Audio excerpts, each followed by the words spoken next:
Well, the business of the Senate has commenced this afternoon, and upon the commencement, the quorum bell is on ring mode as per the directives by the Speaker to allow senators within the presence of Parliament to make their way back into the House for the afternoon session. Remember, during this afternoon session, we'll be having the evidence by the County Assembly, who have a balance of about 20 minutes to conclude on that before the House moves to hear from the Governor and the team representing the Governor.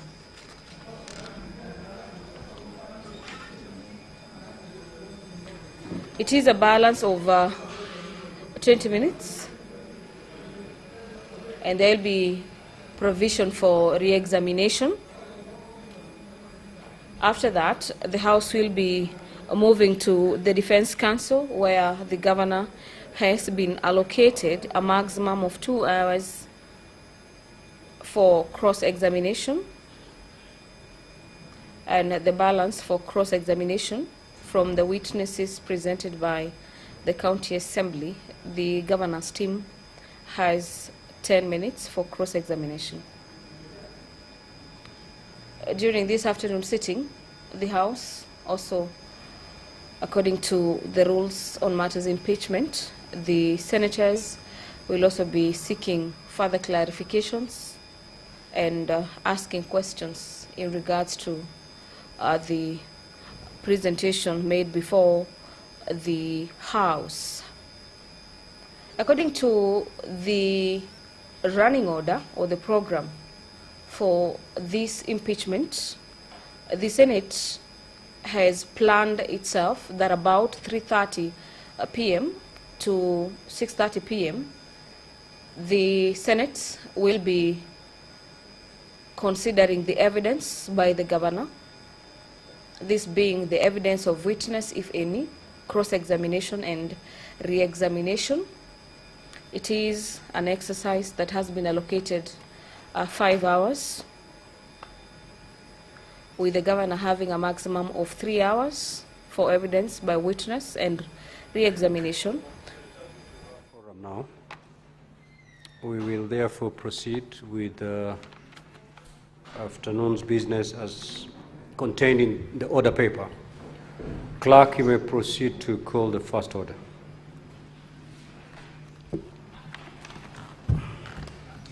Order number 1, communication from the chair. Order number 2, hearing and determination on the proposed removal from office by impeachment of Honorable Dr. Eric Mutai, Governor of Kericho County. Now, at the rise of the House, we heard Honorable Albert Kipkoech. He had given his evidence, cross-examined, re-examined. It was for senators to seek clarifications, and most of you had done that. I will pick 4 more, and then we move to the next witness. Now, honorable senators, today we may have to go all the way to midnight if you're to serve tomorrow. So just mentally prepare yourself for the long haul. It's going to be a long flight today. Sergeant at arms, you may usher in the witness.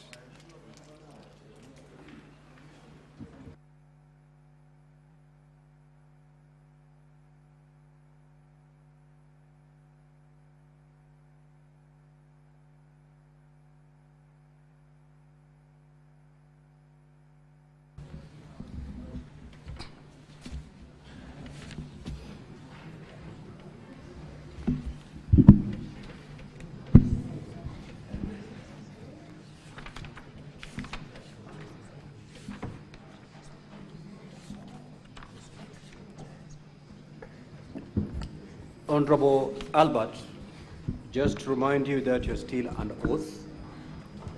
I will therefore proceed to call Senator Enoch to seek your clarification. Thank you, Mr. Speaker. Mr. Speaker,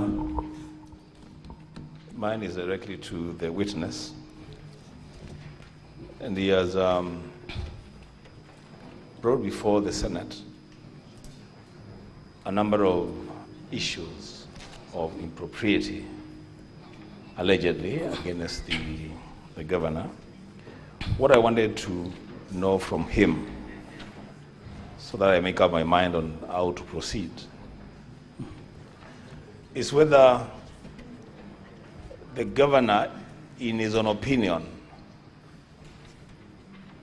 is guilty on account of being the head of the county government of Kericho, or he can in any way connect the acts of impropriety directly to the governor. Thank you. Senator Fanandi, Senator Chirange. Speaker, just two clarifications to Mheshimiwa Albert. One is that, what is your opinion? You know very well that the governor does not sit in procurement processes. So what is the nexus between what you have tabled before the House and the governor's role? Number two, looking at page 41 on volume 4, I can see there is lunch, tea, and snacks, soft drinks. I can see in this 2.985 million, 25 soft drinks of 500 ml has been paid, not majority liter, but milliliters, so that there is clarity, of 293,750 shillings. If you divide by 25, it shows that one bottle of soft drink was procured at 11,750. So what will be your opinion? In 500 hired plastic chairs, 200,000, one chair was hired at 400 shillings. So what will be your opinion? And shed light on the issue of tissues and sodas as per this voucher number 41. Finally, Chair, do you have any evidence that Lea Chipchirchir, who assigned most of these vouchers, is no longer working within the governance structure of Kericho County? I yield, Mr. Speaker, sir. Senator Mungatana. Mr. Speaker, there was a very grave allegation that was made by the governor that the reports of the ad hoc committee, in fact, not just this one, but this report and another report, were filed after the impeachment, that there was no opportunity for the governor to exercise his authority on his officers so that those mistakes or problems can be resolved. So I wanted to ask the chair of this ad hoc committee, the witness, to clarify to us when was this report served on the governor, and when was it that you actually moved the impeachment, so that we are clear that there was no ill motive as alleged by the governor in his opening statement. I thank you, Mr. Speaker. Senator Manzo. Thank you, Mr. Speaker. Mr. Speaker, I would like to ask the witness, in order of things, there are matters which Senate can settle or oversight and matters which the County Assembly can oversight. In these particular allegations, did the County Assembly exhaust all its internal mechanisms and did it give the governor an opportunity to be heard as is required by the law before it comes to the Senate? I thank you, Mr. Speaker. Senator Mutinda Tabitha. Thank you, Mr. Speaker. From what has been presented as exhibit, as far as the payments issue are concerned, my concern, Mr. Speaker, is to the governor.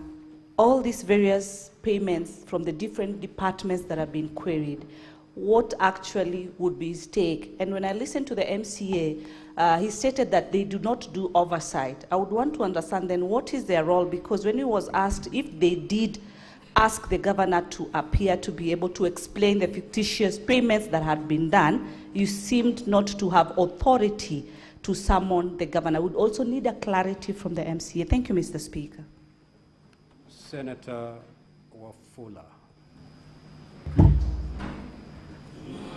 Thank you, Honorable Speaker. Mine is from the way you've ably taken us through this document. Just to know, you are doing how many terms as an MCA, so that Kenyans can understand the caliber of MCAs we have in the county assemblies. Thank you. Senator Maruma. Honorable Albert, you need not respond to the query that has been raised by the Honorable Senator Wafula. It is of zero help to these proceedings. Yeah, thank you, Mr. Speaker. Mine is to the governor as the CEO of the county. Was he aware that money was paid for renovations on houses which was not done? Was he aware as the CEO? Because we were shown payments that were done and there was no work that was done. Thank you, Mr. Speaker. Lastly, Senator Murango. Then we allow Honorable MCA to respond. Asante sana, Mr. Speaker. Swali langu ambao nitauliza ni kama, kwa sababu hapo awali nilikuwa pia mwakilishi wandi, ningetaka nijue kama kuna ukurumba ama ushuhumba wote ambao uko katikati ya mbunge la Kericho, kati ya bunge na gavana, ama sana sana wale mawaziri katika ambao wanafanya kazi katika wanafanya kazi na wao. Na la pili, ningetaka nijue katika kamati ya ukaguzi na wasimbu CPAC katika mbunge la gatuzi la Kericho, kuko na ripoti yoyote ambayo ilitolewa kulingana na matumizi ya pesa ambayo mumeleta mbele yetu leo kama bunge la Seneti? Asante sana, Mr. Speaker. Proceed to respond, Honorable Albert. Thank you, Honorable Speaker and Honorable Senators. I will start with the first question. I didn't get the name, but allow me to respond to all the questions that you have raised. The first one is that, Honorable Senators, you need to appreciate that the county CEO is the governor. And since he's the governor, he's supposed to put preventive obligations in all the expenditures that is being done in the counties. Remember, Honorable Senators, that these monies that is alluded to be fictitious was paid in February this year. It only happens that our DG brought into the attention of the public in July. That is 5 months after. Does it mean that there was no internal controls? Or there was, does it mean that governor did not have an intelligence that there is something fishy that is going on in his county, especially on issues of payments? So to me, I have a belief that the governor should have a preventive obligations 24/7 to make sure that everything that is happening in each and every department, he knows it and he sees it if it benefits the public. That's the first one. The second one, Mheshimiwa Senator Cherargei has asked if there is nexus. Allow me to say that, of course, it is there. It cannot, these issues of fictitious payment, it cannot happen in all the departments without the knowledge of the governor, unless there is a very big distance between the governor and the departments, or he has left automatically the county. So to me, I want to believe that there is that connection, because something, for example, an issue of agriculture, whereby soybeans was paid to a tune of 15 million. Does it mean the governor can just stay without knowing that there is a cooperative society that is expecting 5 million for raw materials that is meant for for cooperative society. To me, there is that link, or I will also say that maybe the governor is complicit, he is aware. It's only that maybe when these things happened, he was protecting it until the other day when our DG whistleblowed it. So to me, Mheshimiwa Cherargei, there's a very good connection between His Excellency the Governor and all the happenings, especially on fictitious payment. Mheshimiwa Cherargei also said about the issue of Denby Holdings Limited, whereby there is exorbitant prices. Volume 4, page 41. I want to confirm to you that, you know, when you are paying something that is fictitious, something that you are stealing, of course, wrongs must be there. So maybe they were saying that these things will not be known. And the only way to siphon this money was through soft drinks. And that is the reason, unfortunately, when we noticed it, is when up to today he has not told us the truth, if that soda or that soft drink costed that 500 shillings or 1,100. Another thing also about Lea Chirchir, I can confirm that.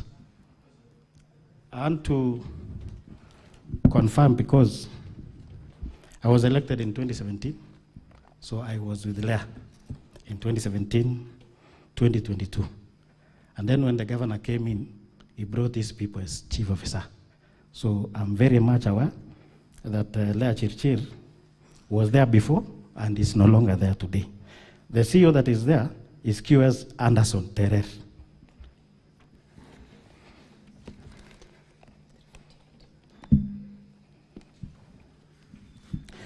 Another question on reports.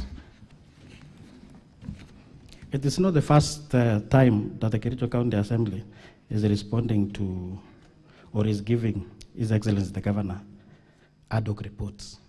There was a report that we gave him in 2023. He has not acted upon that report up to today. There is also another report on Kasim Tani. He has not acted on that report up to today. So it's only that maybe it's unfortunate, or in what kwa bahati mbaya, there is this collusion now that maybe this issue of ad hoc committee on fictitious payment is coming in when he's being impeached. But he has that habit of not responding to reports. On oversight... No, Honorable Albert, yes. Just be specific to the questions raised by Senator Mungatana. Which came first, the tabling of the impeachment motion or the transmission of the ad hoc report on fictitious payment to the governor? The transmission. We gave him the report on date 5th of August, 2025. Motion was tabled on 6th.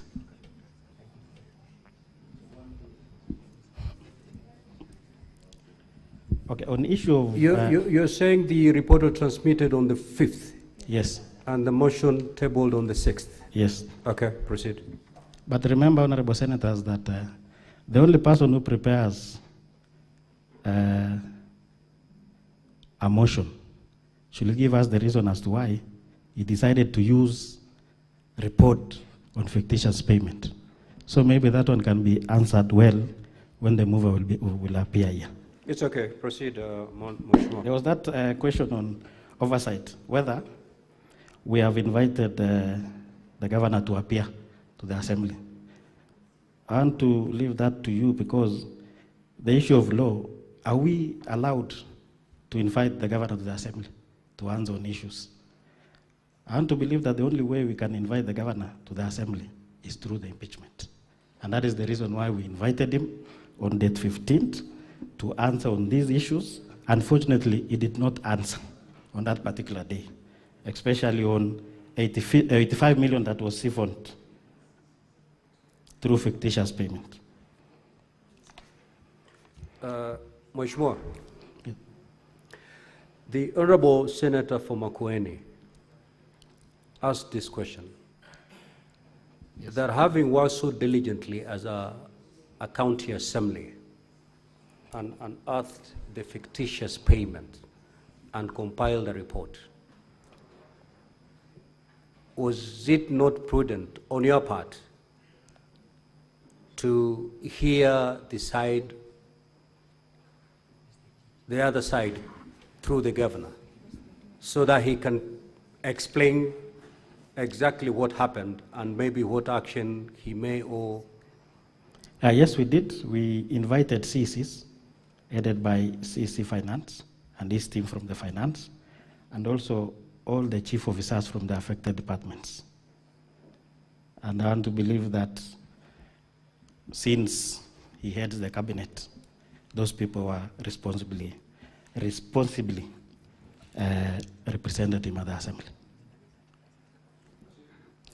Okay, you told me not to answer the issues of terms, but in a nutshell, I was here since the inception of devolution. I got an opportunity as nominated, then thereafter I was elected. So I've been here for 3 terms.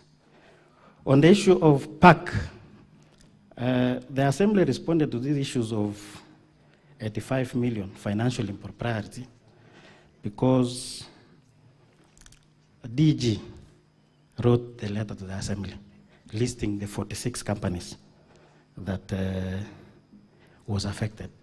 And he advised the Assembly to investigate. And that is the reason why we started with establishment of a committee to look into these issues, and maybe later on, if all these issues will appear in the audit reports, that is where maybe public accounts will look into it. Otherwise, I think I've finished all the questions. Maybe, thank you. Maybe if there is any that I've forgotten. What is the issue, Senator Tabitha? I thought it was the issue of oversight, and he has responded to it. We will now move to the next witness. We need to make progress in this matter. Senator Kavindu, you had an opportunity to ask a question. Okay, before we stand down the witness, just take this one question, last question.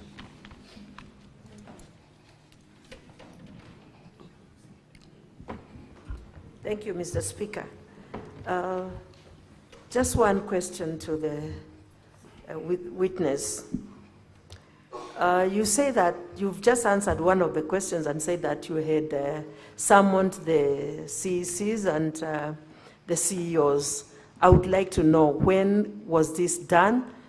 Because part of the MCA's job is to oversight the executive.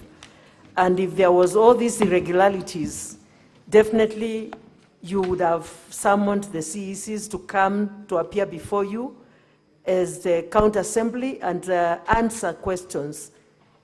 And then the report, was the report forwarded also to the governor? Thank you, Mr. Speaker. Okay, thank you.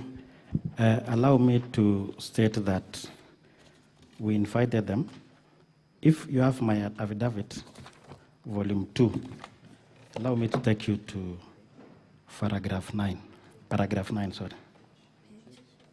Page 52. And then I want you to also take volume 4, sorry.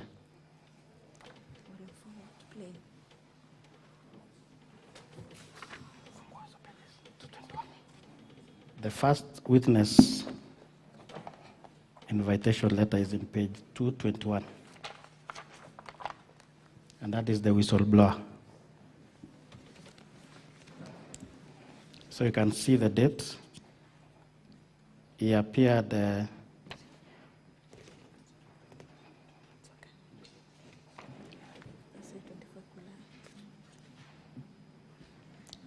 on 24th July. So we invited all of them, and it was based on the letter that was written to us by DG on 10 July. We were not acting as the normal oversight. Because if it is normal oversight, it means the CC Finance will be invited by the Committee on Finance. If it is the issue of lands, there is Committee on Lands and several other committees at the Assembly. But this one was an exceptional case because the DG wrote a letter to the Assembly requesting that we investigate this matter, which it had 45 companies that was paid in February and in March. Thank you. Honorable Albert, are you therefore saying that it is the governor who requested you to investigate? The deputy governor. That is the office of the governor. Is that your testimony? Of course, since he's the principal assistant, it's the office of the governor. That requested you to investigate? Yes. Thank you. Okay, we will now move to the next witness. We need to move, we need to make progress in this matter.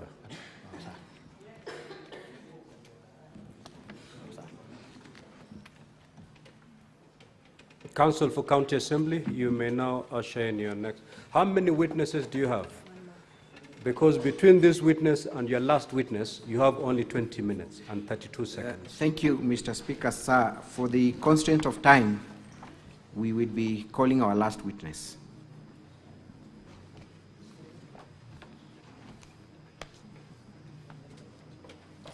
Mr. Kiprotich Rogoni.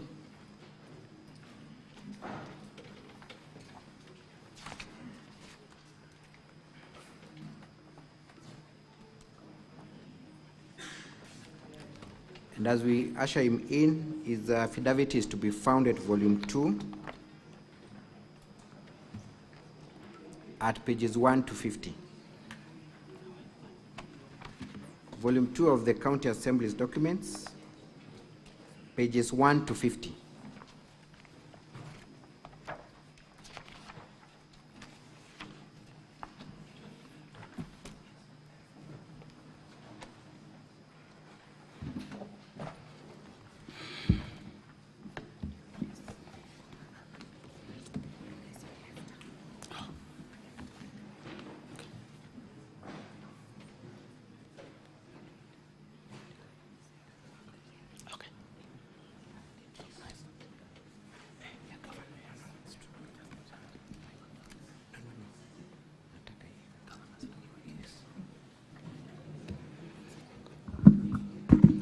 Okay.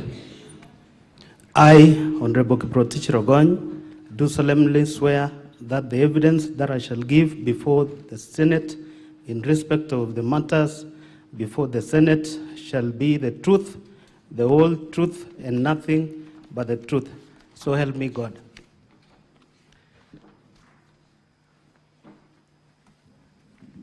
Thank you, Rogoni, and good afternoon to you. Good afternoon. Kindly introduce yourself with your full names and what you do for a living and how you are associated with the motion before the Senate. Thank you. My name is Honorable Kiprotich Rogony. I'm the member of County Assembly representing Sigawet Ward in Sigawet Sub-County, Sigawet Soin constituency. You also confirm that you are the mover of the motion before Senate today? Yes. And you prosecuted the same before the County Assembly? Yes. Do you also confirm that the motion met the threshold under Section 33 of the County Governments Act and the standing orders of your Assembly? Yes. How so? How did it meet the threshold?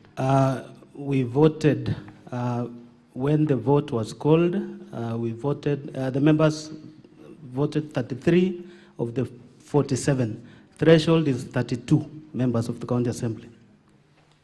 So you confirm that the threshold was met? It was met. Thank you. You have been, because of limitations of time, I will go straight to the issues. You were present before Senate yesterday, rather you must have watched, and you were accused of having called one of the MCAs and bragging that you voted on their behalf, and there was an audio that was played to that effect. I followed the proceedings, and there was an audio that was played. Let me ask the question. Was that you in that audio that made those utterances? No.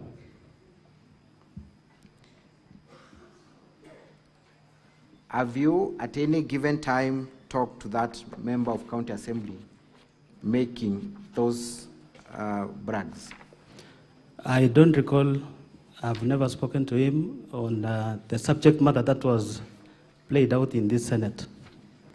So you confirm that you did not call the honorable member making those allegations? I didn't.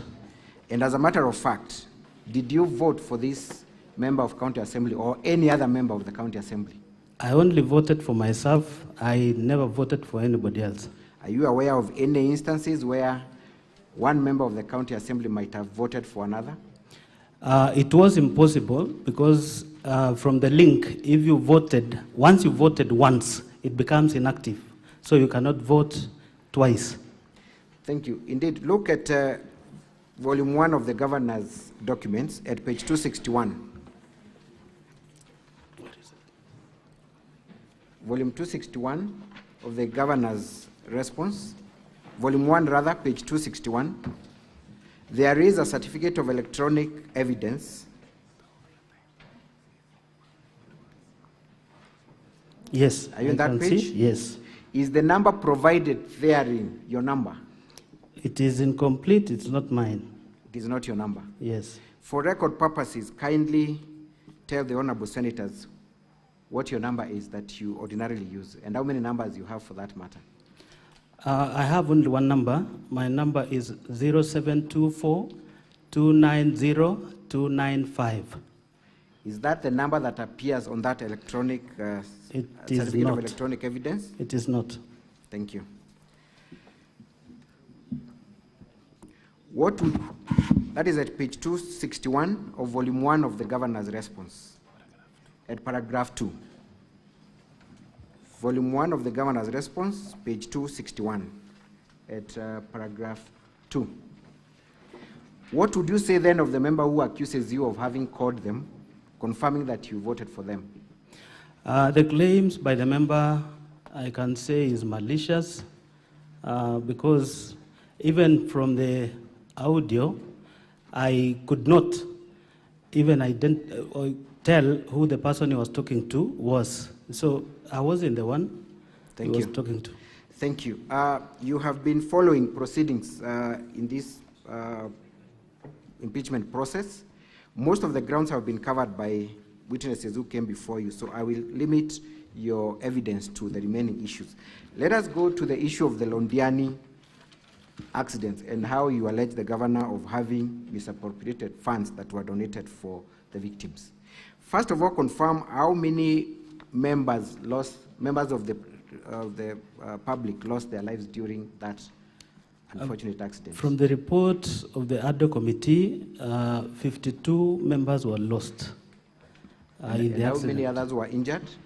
From the report, 77 others were injured. Were you a member of that committee? I was not. You are not. But are you familiar with the findings of the report? I am aware because the report was tabled before the House and I was part of the people who were present. Thank you. Let us play County Assembly's videos, KCAV 8. KCAV 8 of the County Assembly's videos, kindly.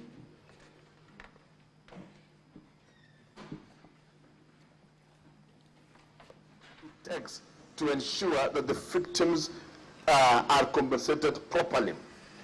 I must admit that having looked into the circulation of social media and having also asked about the money that is still there, the committee confirms to me that progressively they've been giving out money, and they've been giving out money to the victims and even the families that have continued to be identified, and even those that are still in the hospital, and they've been progressively doing that. They have also indicated to me that there is still money that are yet to be dispatched. And in the process of this, we have border borders that were affected, and they have indicated to me that they are also in the plans of giving out money to the border borders, those who are affected, and also dispatching money to those who were not been given. To address this, I'm taking an immediate action. And before I do that, I want to confirm here to the public that I had said the hospital bills will be met by the county government of Kericho. The position is still the same. That is a commitment from me as the governor of this county. The medical expenses, and what I mean by expenses, I mean the treatment of the patients. We have patients in the hospital, you know, normally you pay for the doctor, you pay for the beds, and we have continued to say, and I still indicate here today, that medical bills will still be met by the county government of Kericho. Those that were in the mortuary, we waived the mortuary fee, we waived it to zero, and there is no money that families paid or that were paid for the same, because we waived more than 2 million at Londani Hospital. It is therefore then,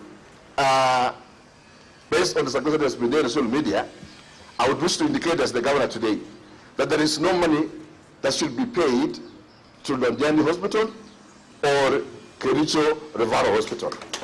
The money belongs to the victims, it belongs to the survivors.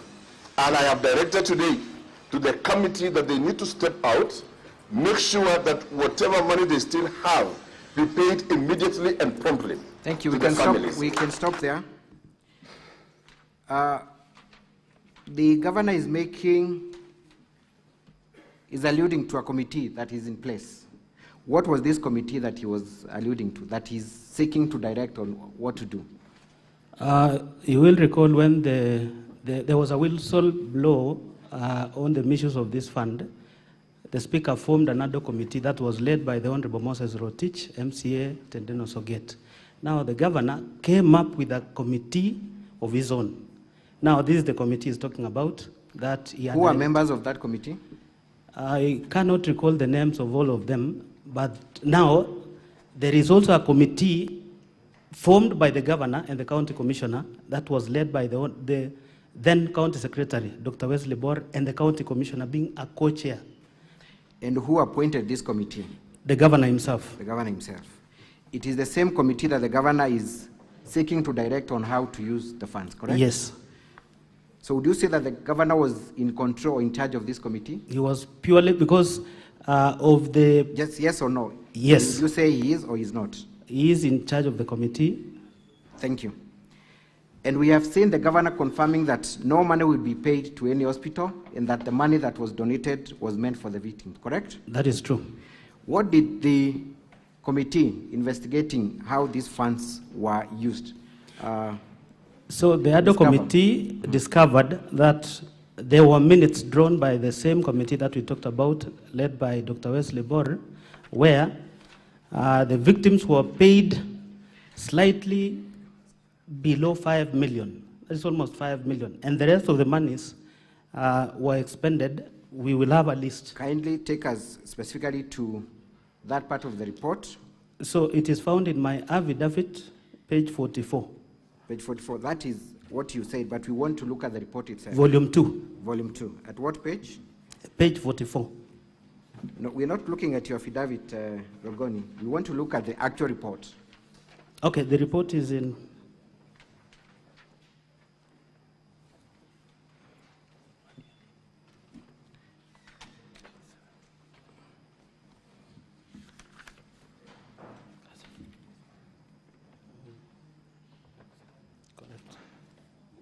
Have you seen the report?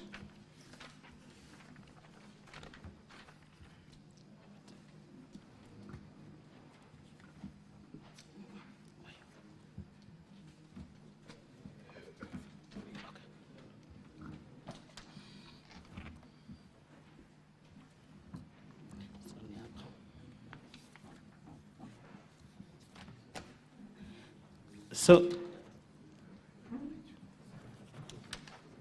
in page 58 of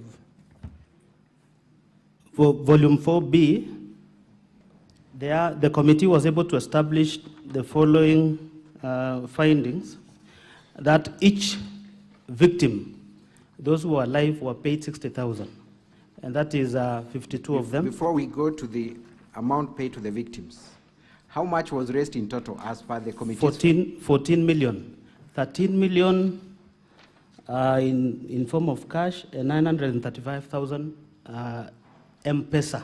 There was a pay bill. Was there a specific pay bill or bank that these funds It was a pay bill. And where were these funds supposed to be deposited? Any bank account? There was a Kericho County donation account that was opened. So the pay bill number was 8062001. Account title is Londani Accident Victim Support. Thank you. So what were the findings of the committee in terms of how the 14 million was spent? Can you take us to the specific page where now, the committee... Page 61. How was the money spent? So this is how the money was spent. The other committee was able to find that 48 families have received 90,000, that is 4.3 million. 8 survivors have been compensated for 80,000. That makes a total of 4.8 million. Now, there was an expenditure. Thank you. Before you go there, let me ask you the question. Other than paying the victims 90,000 each, yes, was the money used in any other way? Yes. Contrary to the governor's direction? Correct. How was it utilized? Kericho Referral Hospital, that is Kericho District Hospital, received 2,037,524. Londani Hospital, 1,534,190. Supertrix, these are tents at Londani Stadium.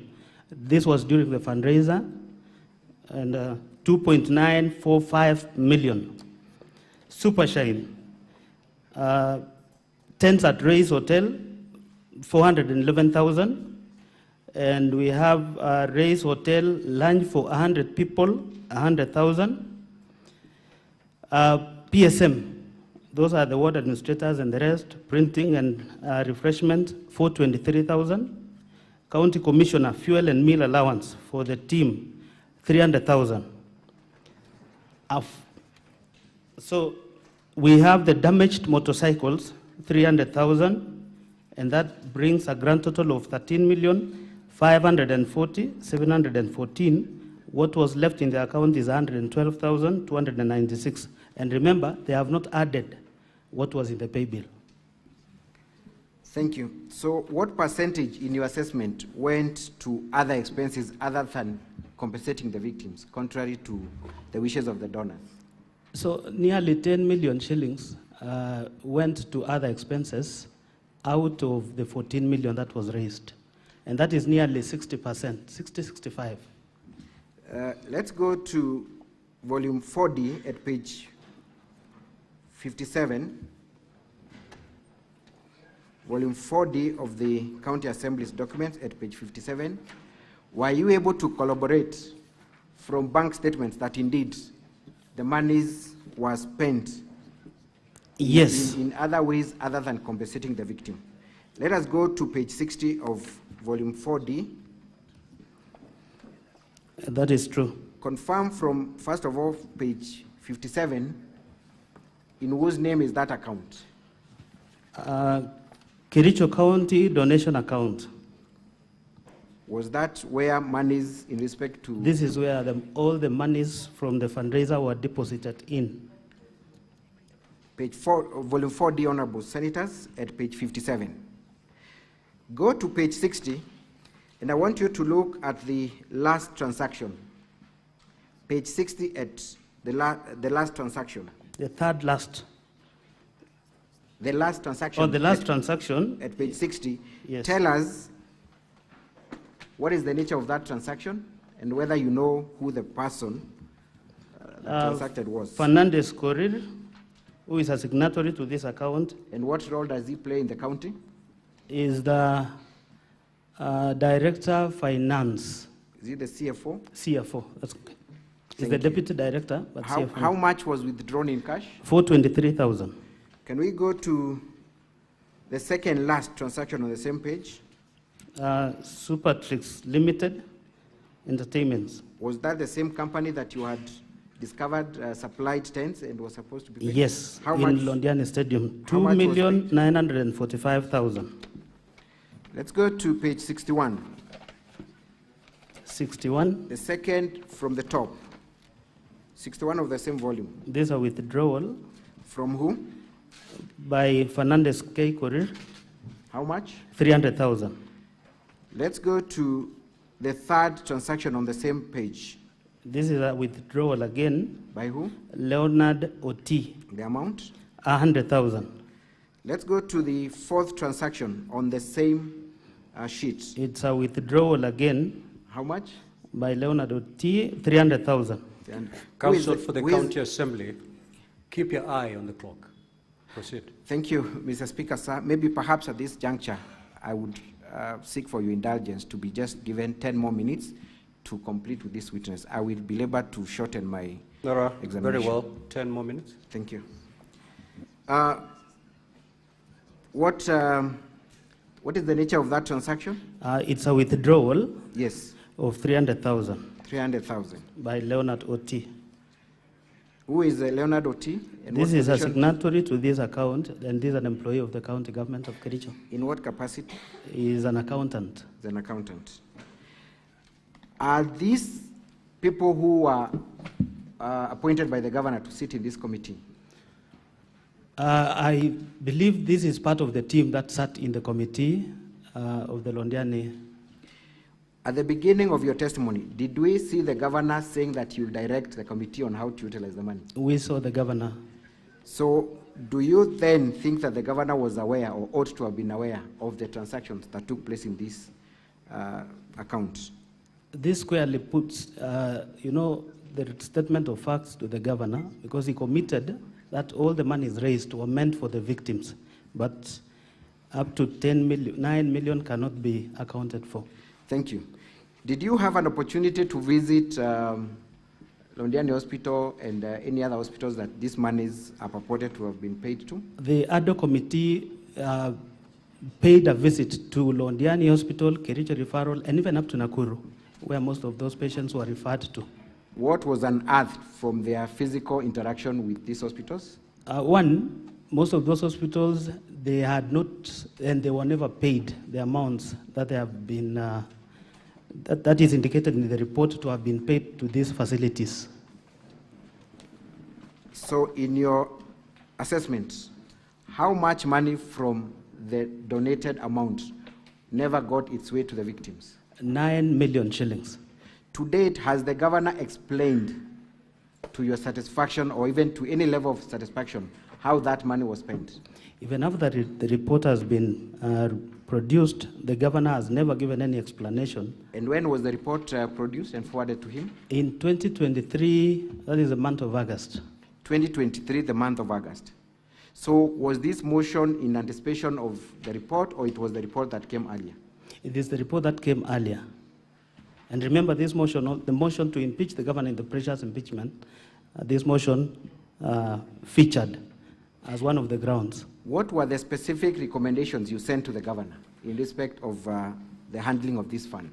That the monies that were meant for the victims, which the governor honored to ensure the victims were paid, was never paid. We requested the governor to investigate and ensure all the monies that were meant for the victims and the families that lost the loved ones was paid.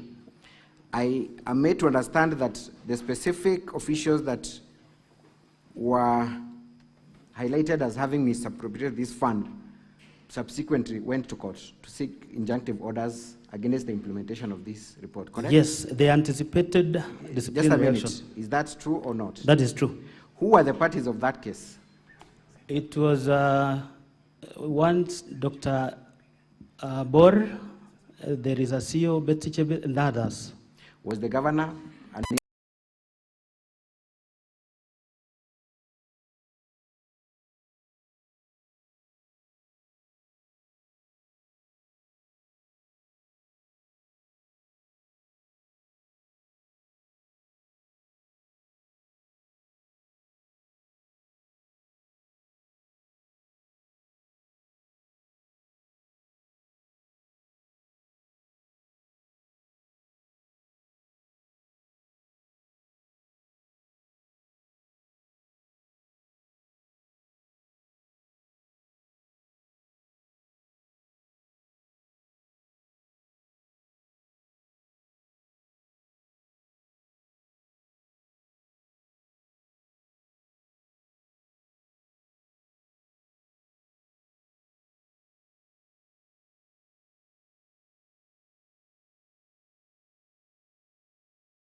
She was not part of those who were recommended to be disciplined. Okay, but she was in health. Counsel for the governor, your time is up, unfortunately. Mr. Speaker, sir, could I very kindly plead for about 10 minutes, kindly? Very well. Thank you very 10 minutes much. to conclude. Thank you very much, Mr. Speaker, sir. Did you mention her in the report? As those who were present in one of the meetings. Thank you. And has she been removed by the governor? Yes, of course. She has been removed. What of Leonard Ngetich? He's a former CEC. Has he been removed by the governor? Yes. And you still want these senators, honorable senators, to still hold the governor as not having taken any action on the Londani issue? Now, is it true that the people you had mentioned in that report included one Betsy? Yes. And is it true that Betsy filed a suit against you in court? That on that was report? against the assembly. Not you? Yeah, okay. I don't know whether I'm the assembly, but... Okay. Anyway, Honorable Rogonya, I am more interested in the fact that it is true that she went to court, isn't it? Against the assembly? Together with the other people who are recommended Actually, for the findings removal. of the report. Yes, She was against the finding of the reports. Yes. And a decision was made by the court that the governor should not take sorry, that's not correct. My apologies. A decision was made by the court that no action should be taken on that report, isn't it? Yes, the Thank findings. You, the findings that no Of action the is to be report. taken. Yes. But that notwithstanding, you want these honorable senators to say that the governor has not done anything when at most she was respecting a court order. So you mean we leave the 9 million without accountability, and that was publicly? No, your case is not 9 million. Your case is that you have made recommendation in around 2023 and governor has not done anything. And I'm telling you, governor has removed about 4 people from employment, and when he was to take the next action, a court order was in place. Removal is not compensation, Kato. And so what did you want the governor to do? You want him to remove the money To from his pocket? compensate. Okay. Now let's move on. What have you done yourself? You have oversight over the resources. Have you gone to court? Have you gone to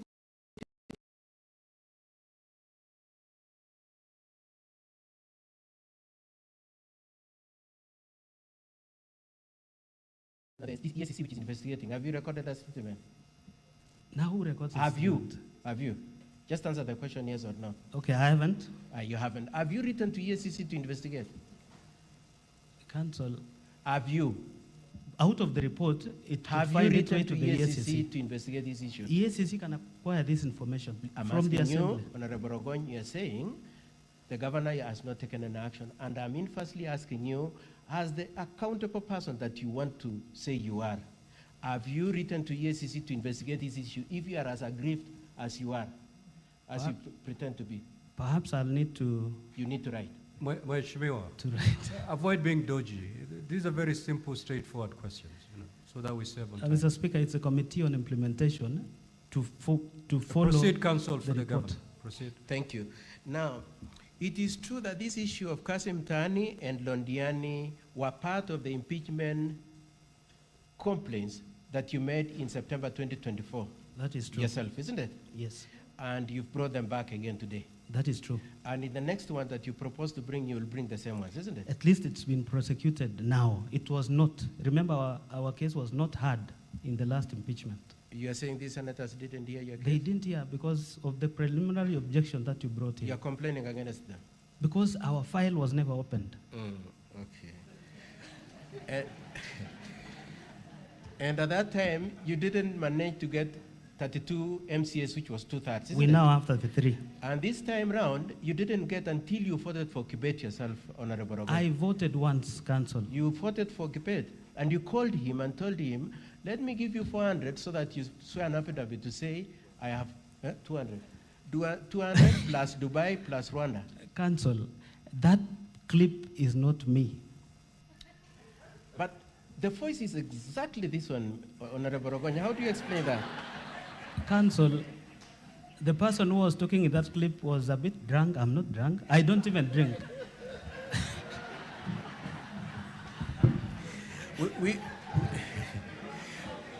We would like the people of Kericho and people who who voted for you to hear you say this. You're saying you don't drink? I don't, Council. Completely? You know, Council. You or you don't drink? Mr. Speaker.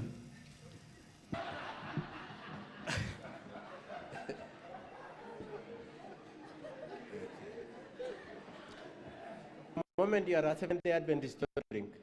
You know, Council. Okay, let's leave that issue. I don't think we want to go there. And lastly, on Londani, I just want to explore this subject on Londani finally. Is it true that when you investigated the Londani matter, you found that the county commissioner was the chair of the... He was a co-chair. Remember, the only outsider in that committee was the county commissioner. Just stick to the question I'm asking you. Was the county commissioner the chair? The co-chair. Together with? The county secretary. Who had left Dr. Bor, isn't it? Yes. Okay. And was the governor a member of that committee? He appointed his own members. Please answer the question. Was he a member? He appointed his own members. Please answer the question. Was he a member? He is the appointing authority. Mr. Speaker, so I'll ask the witness to answer the question. He is not a member, He's not a but member. he appointed the members. You looked at the bank accounts, isn't it? Yes. Is he a signatory to any of the bank accounts? We only have 2 signatories. Is he one of the signatories? He is not one. He's not. And did you trace any money to him from any of the withdrawals? Council. Please answer the question. We had the governor speak. Please answer the question. Was any money? Let's make progress. Just respond to the question. Yes, thank you very much. Was any money, did the governor ever walk to the bank and remove any money? No. Thank you very much. That's all, Mr. Speaker, sir. And Mr. Rogonyo, you are my friend. I hope we remain friends. No, we will be friends. Okay. Any re-examination? Counsel for the County Assembly.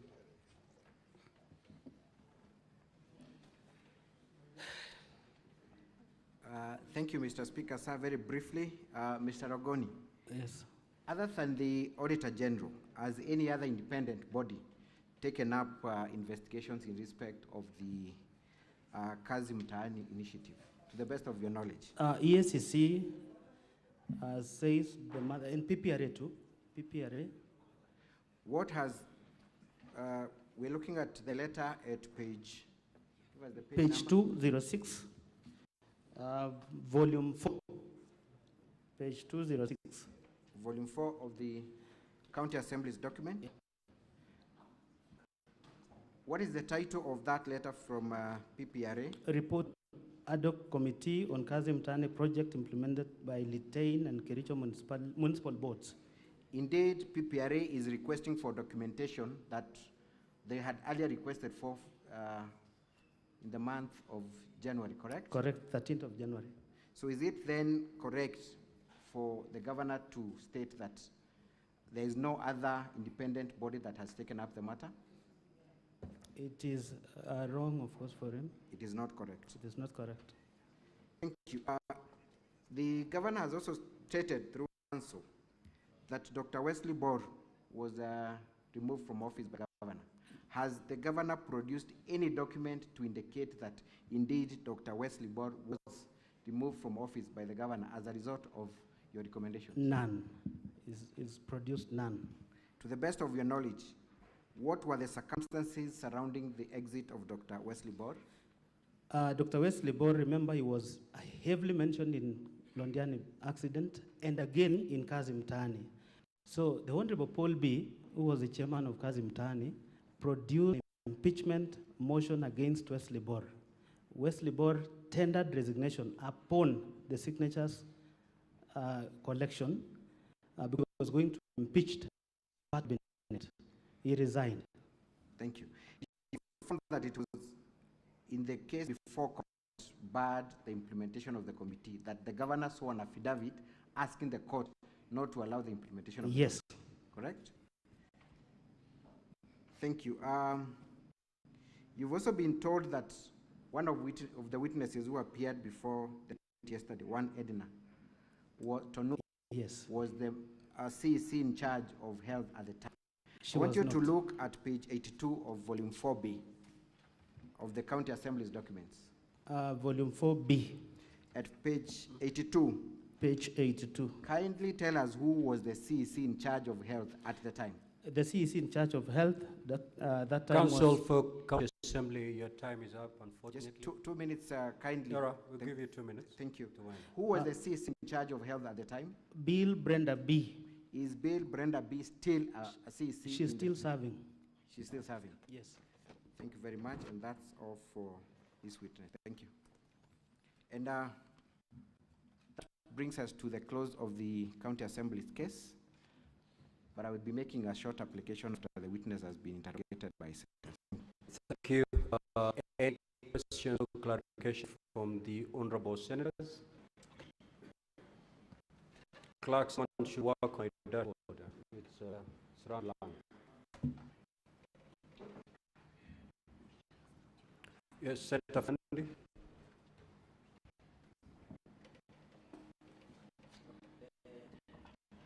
When we were Rogony, I told you at the Mutsu of Kericho. My two questions only will be: one, are you aware of Section 45 and Section 44 on the appointment and nomination, that both the county secretary and chief officers are nominated or appointed by the governor after competitively being recruited by County Public Service Board?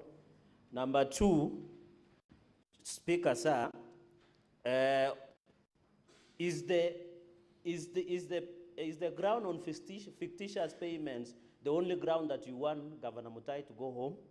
Number three, in your culture, of course the Kipsigis culture, what happens to the person who hits or misuses the money belonging to the death? And finally, what do you mean by pastor's appreciation of paying 100,000 shillings? Is the prayer so expensive in Kericho? And out of 14 million, 4 million went to, approximately 4 million went to the victims, 10 million went to expenses. Was this justifiable? And finally, what do you want us to do to the governor? Thank you, Mr. Speaker, sir. Senator Essie.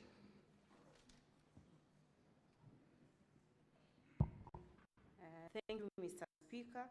I wish to ask the mover of the motion the following. Did he interact with the voting system before impeachment? That's one. And secondly, do you want this Senate to impeach the governor for not implementing a report? And finally, do we have a report from the Office of the Auditor General? Thank you. Senator Faki. Thank you, Honorable Speaker. Mine is regarding the Kazim Tani report. Is it that the work which was supposed to be done by the companies that were pre-qualified was not done, or the people who did the work, that is the young people who are employed to do the work, were not paid by the pre-qualified companies? Number two, allegations that 18 members of the Assembly never voted for this motion. What is your response to this allegation? Thank you.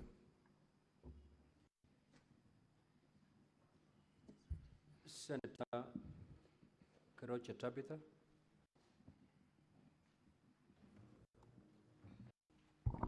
Thank you. The mover of the motion, it's about the Londani, because I remember it was a very sad tragedy when we all came to Londani. We were all there. I remember even Chirangai was there, and we really contributed. And I'm happy to see what the video that was played, that the governor went ahead to say he's going even to ensure that their bills are cleared in the hospital. But then when you're standing there, when you're talking to the world and to the Kenya to say that some of the victims were not paid. Is that what you are saying, that some of the victims were not paid? And the money in the statements where the governor had said that he's going to clear the bills, the withdrawals, Have you traced to see whether it went to pay the hospital? And then on the side of the governor, if there are people that were not compensated, it would be nice if they can be compensated. Whichever means will be used, I think it would be very nice for them to be compensated. I think I have nothing more to say. Thank you. Senator Lekina.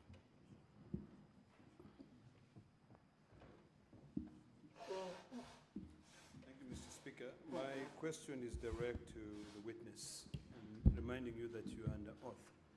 There's a specific question that you were asked, whether indeed you voted for a particular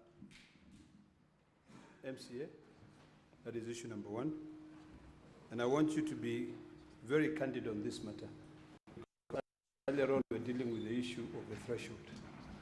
And this is what is going to determine whether this governor goes home, ends his career, or is of career.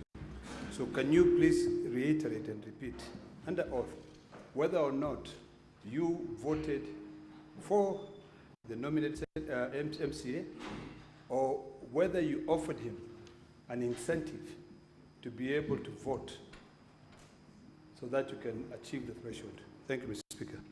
Senator Kenyu.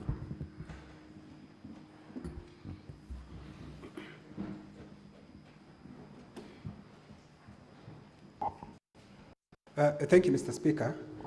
Mine is to the move of the motion. In volume 40, page 60, he was saying that there is somebody called Leonard Oti, who withdrew money in particular times when he was presenting. But I don't see the annexes with the issue that was not reaching the victim by virtue that the same Leonard Oti was withdrawing the same amount of money long before the Rondiani accident. For example, same page 60, the fourth transaction, it shows he withdrew 99,000. Then on 24th September 2021, he withdrew 259, long before the Rondiani. So I don't know the nexus why you are showing us down here how the money is being withdrawn and showing like those people are correct, but they're the same people with money long before. Thank you, Mr. Speaker. Senator Muma.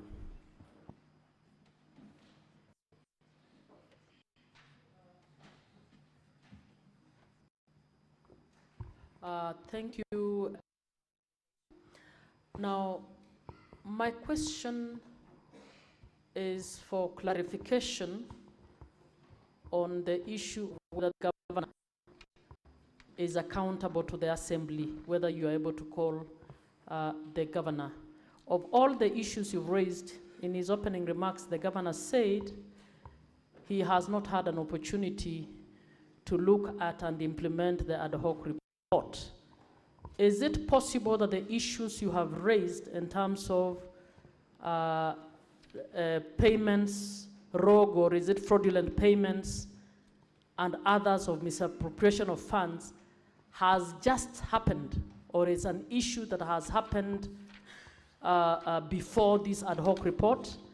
And if it so has happened, is the governor accountable, or it is only the officers who would have signed directly?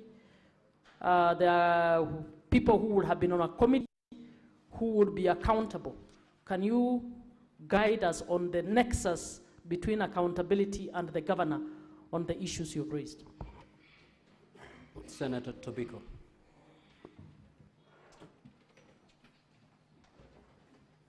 Thank you, Speaker.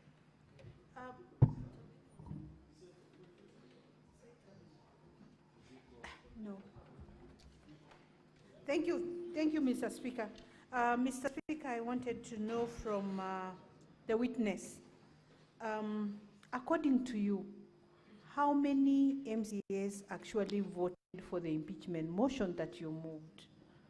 And if there is any other proof you have besides the printout which is here, which already seems to be in contestation. Senator Tabitha.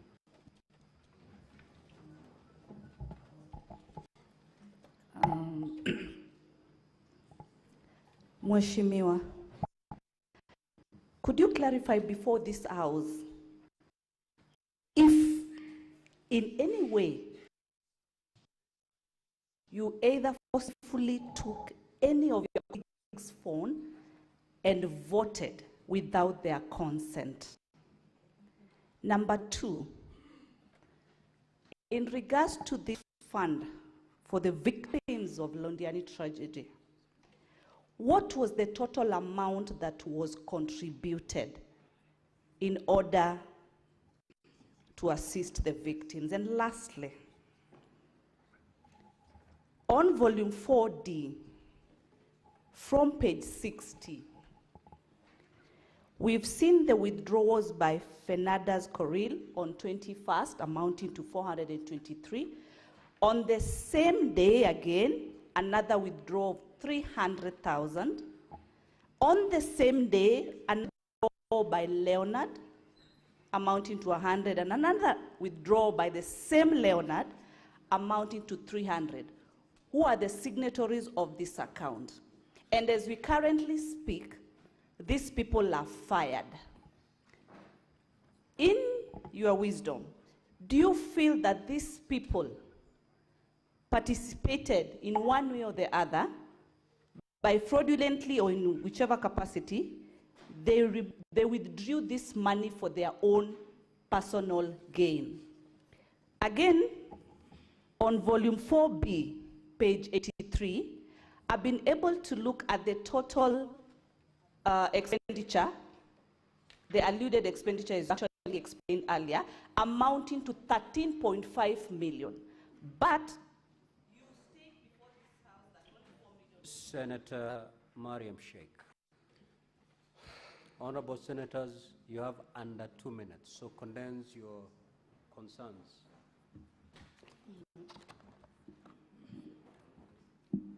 Senator Mariam, your time is running. Thank you, Chair. My question is, Brian Langat, he was removed from the office, and later on, he was again employed, appointed as a CCM. And on that renewal, there is Integrity Act, of which Integrity Act of the section of the constitutions, is it allowed that any person which has been removed from the office can be reappointed again? Thank you. Senator Richard Onyonka. Thank you, Mr. Speaker. I have only one question, Mr. Speaker, and I wanted, Honorable, I don't know that you'll be lucky to have the standing order for Kericho. I got it from your council, so the Sergeant at Arms could pick it. Mr. Speaker, if you look at the standing orders for Kericho, which is on page 83, actually 82, and you look at standing orders in the National Assembly, I mean in the Senate, they are nearly the same. And essentially, it just gives us a chronology. If you go to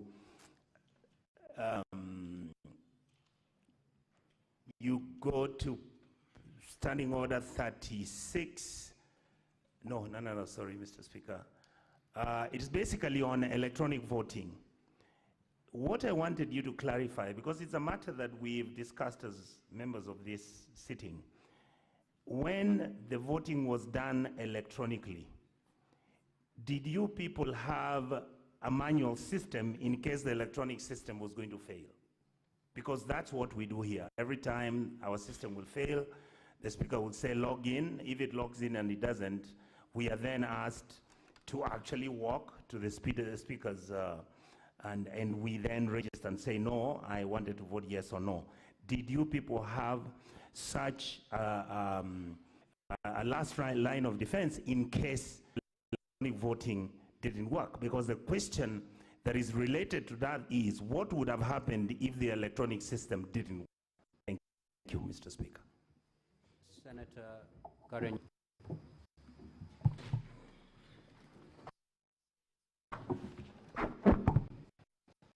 I'd like to ask the MCA, precisely before this impeachment motion, had the county government, no, the county assembly of Kericho, had they ever used the electronic voting before?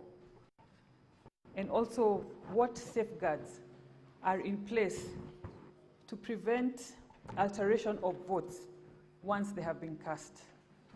And on Kazim Tani, can you under oath provide any documented instance to show that the governor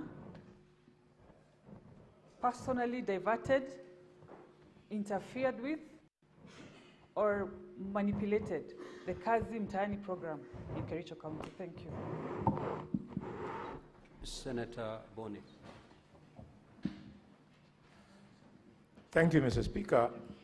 Mr. Speaker, the honorable member would help a lot. In his opening remarks, counsel for the county assembly told us that the governor is a very bad man. Is it your evidence that he is a bad man? And if so, the people of Kakamega are waiting in respect of the accident that was at Fort Tenant, Londani. The people who died were predominantly from Kakamega. In fact, Mukurusu village, a family of 4 was wiped out. So they would like to hear that the bad man, the governor, is the one that we are talking about, and more importantly, during your investigation, Honorable, did you establish whether the purported 90,000 that was supposed to go to victims as compensation was actually received, or was it only indicated on paper and the reported bad man did not make the actual delivery?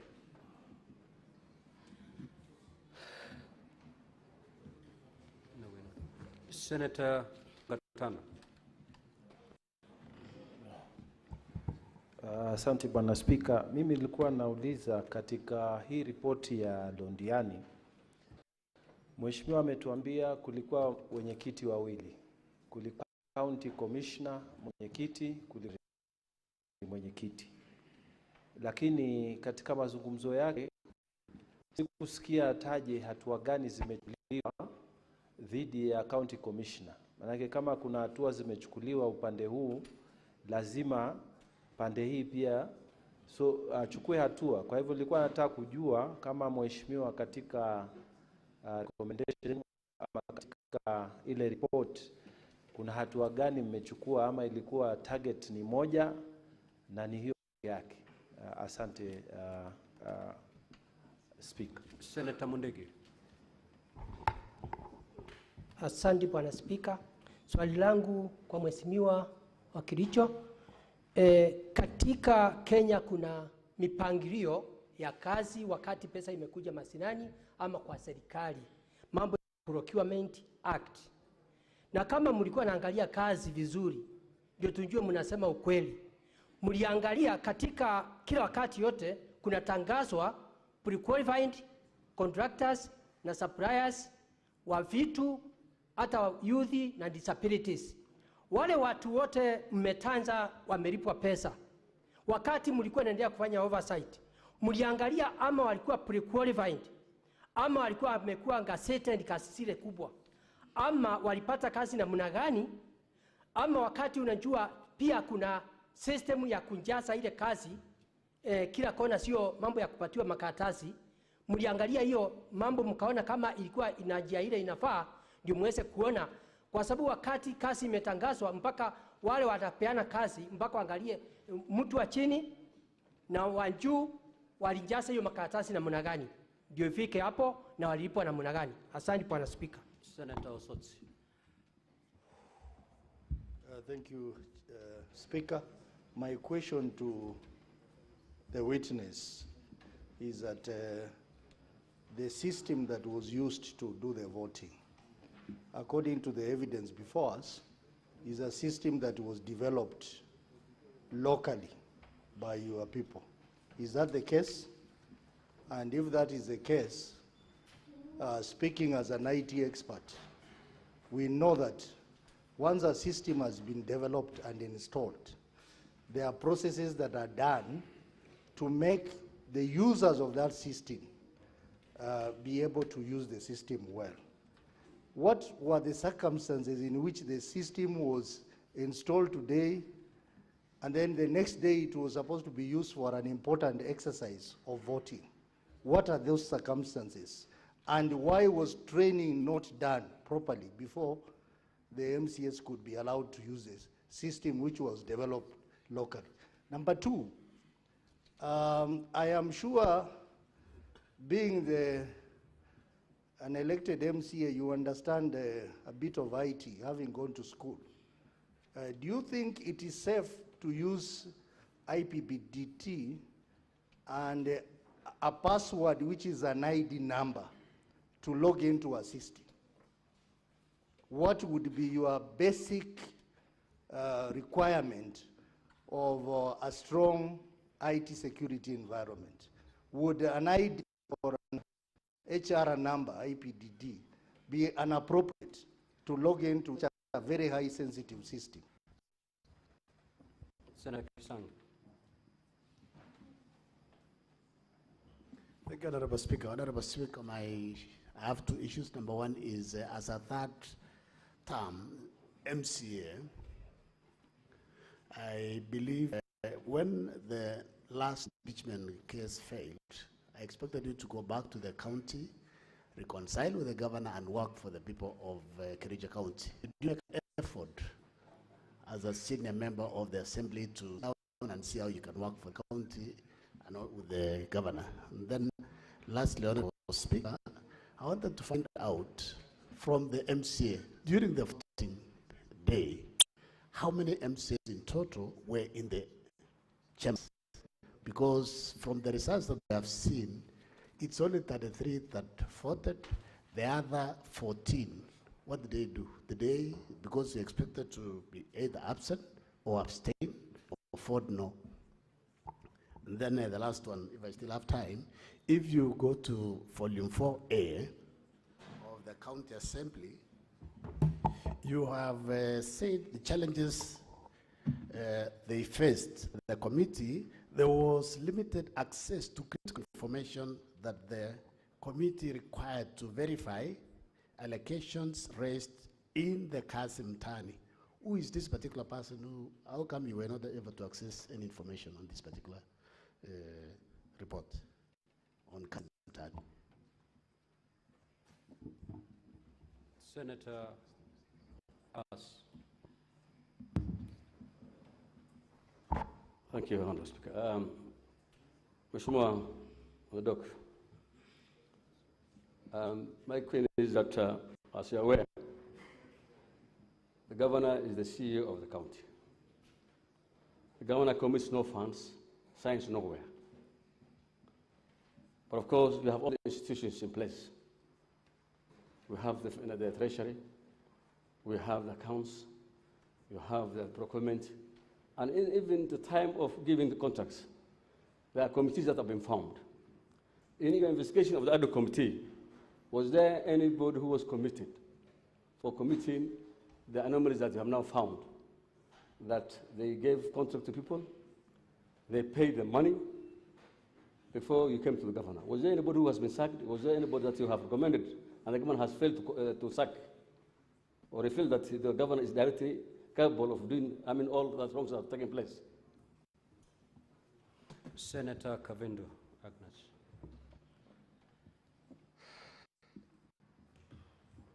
Thank you, Mr. Speaker, for this opportunity. My question is about the Kazi Mitaani. You say that there was no legislation in place. There was no law in place. And yet, you MCRs, people who should be doing the legislation to put the law in place, and That said, I'm wondering if you now have a law in place for Kazim Mtaani again, if it happens to come again, and about the procurement. Is it the governor who is supposed to procure, or the procurement officers?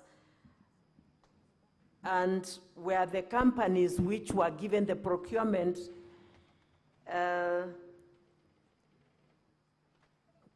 pre-qualified in the county? And were the people who worked paid their monies? Thank you. Senator Wafula.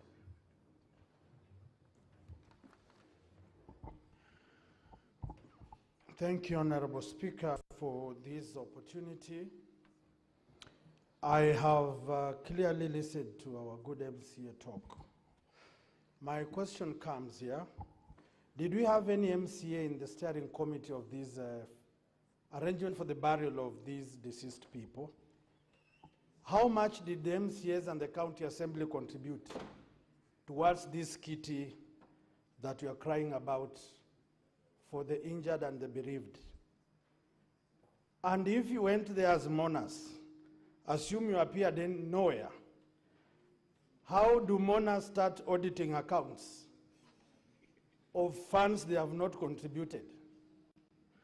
And finally, did you expect the governor or any other person to float tenders on how this money is going to be used and who will audit these accounts? Thank you. Senator Seki. Thank you, Honorable Speaker.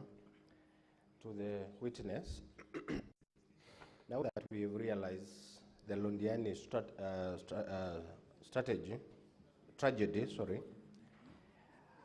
on the issue of the signatories, where the accountants are staff of the county, we have heard from you that these officers have been sacked. How do you make this House to understand the misappropriations of funds is attached to the governor? 2, the Kazim Mtaani program, the terminations, we've seen termination and the sacking of employees in regards to this program. How else can you convince this House that the governor has not acted on this issue to make sure that is warrant for his impeachment? Thank you. Lastly, Senator Morango. Asante sana Mr. Speaker. Swali yangu itaenda kwa mheshimiwa kung'amua mbivu na bichi venye kura zilipigwa na wakilishi wandi. Wale 9 ambao wanasema kupiga kura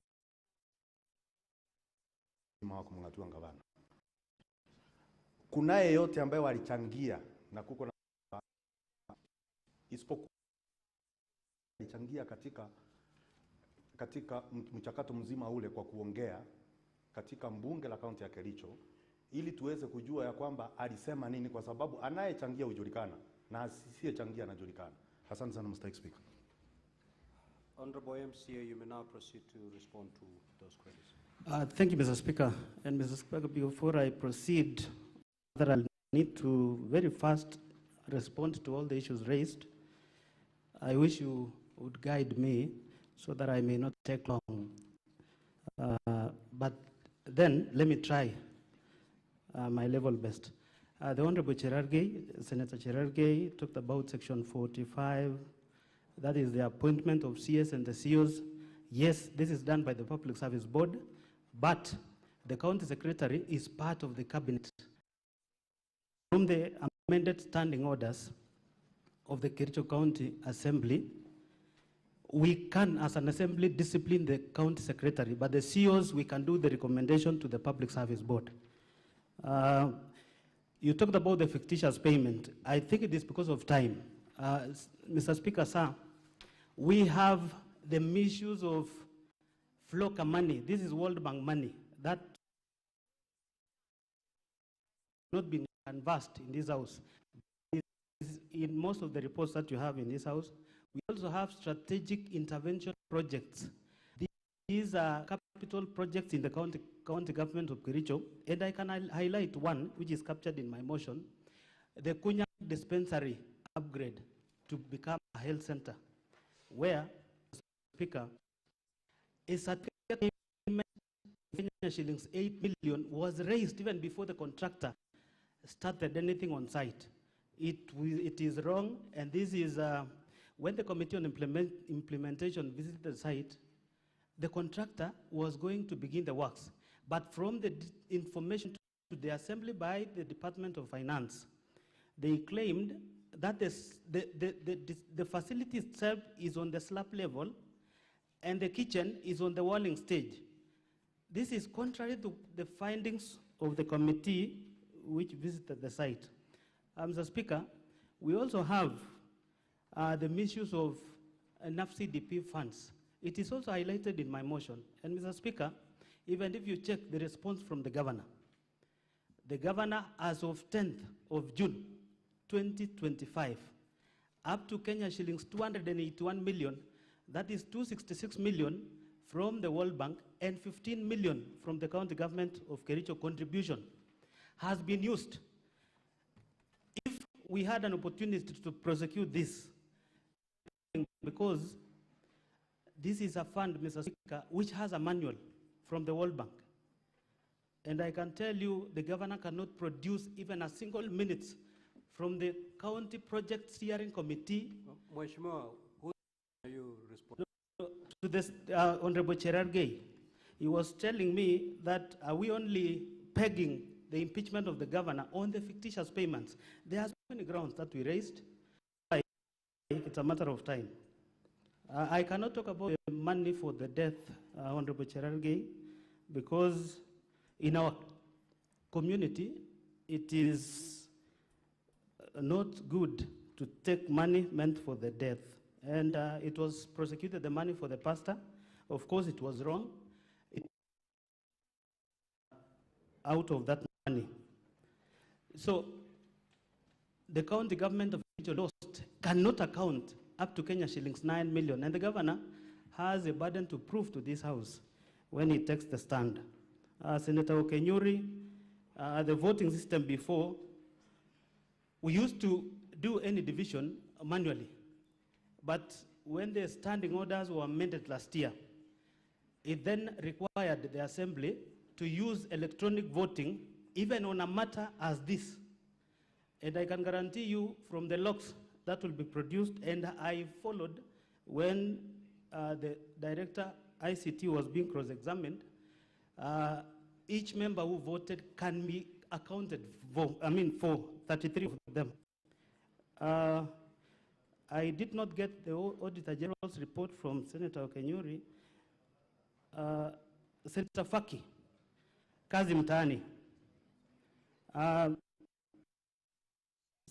Mr. Speaker, most of these works were done, but then not even most of these works, some of them were done, but others, the contractors were merely assigned a place, they never did anything. It is in the report, but they were paid. We felt as a committee that looked into this, that the value for money was not realized. And we even gave the governor recommendations to ensure these contractors who were paid without a single documentation be surcharged, and the officers who oversaw this process be disciplined. As of now, it cannot be the CEC in charge of lands who will carry the burden, when we still have the municipal manager who is still serving to death. The accountant who paid is still serving to death. The municipality of Litein was, at the moment, acted by the sub-county administrator. He's still serving. And that is the accounting officer who oversaw the whole process. So most of these officers are currently working. They have never been called to account the loss of 9 million. And that is why I said, to Article 179, 4 of the Constitution and County Governments Act, Section 33F, the governor bears the huge responsibility in the way the resources of the county is managed. Senator Tabitha talked about the Londani victims. I can tell you, if you pay 4.8 million of the 14 million shillings raised, that tells you up to 9-point-something million was not given to those victims. And the commitment by the governor in that clip, how I wish we had time, because to this Senate we produced 3 clips for Londani. Governor talking about this is what we're going to do. When the report from this committee came, he talked about my hands are tied, I cannot punish any official. Then we felt the governor is the biggest beneficiary in the whole scenario, because how can you then not even take a chief officer or even the signatory to account where this money was spent? Senator Ledama Olekina, Bosube is elected member of County Assembly representing Cheblanget. And for the record again, the clip that was played in this Senate, that is not me.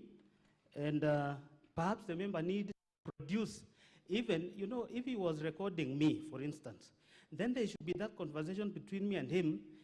In this affidavit is put here, he should be able even to produce, including the timings. The arbitrary clip that has been played is so funny. As I said, Mr. Speaker, for the avoidance of doubt, I happened to school with Senator Aaron Cheruiyot in high school, and I want to set this record straight. I was the chairman, Seventh-day Adventist group. Even at the university, I became a deacon for 4 years. How be a drunkard? I have integrity to protect, even after being elected. So the person, Senator Ledama, that is not me, and I voted once. In fact, I was number 4 in that log, because as the mover of the motion, I wanted my vote to count, because I badly wanted all the members to pass the motion for us to come and be heard before the Senate. Last time we were not heard. Kinywa, Leonard Oti, if you check the transaction, I want to just, I want to believe Kinywa is here. Show me.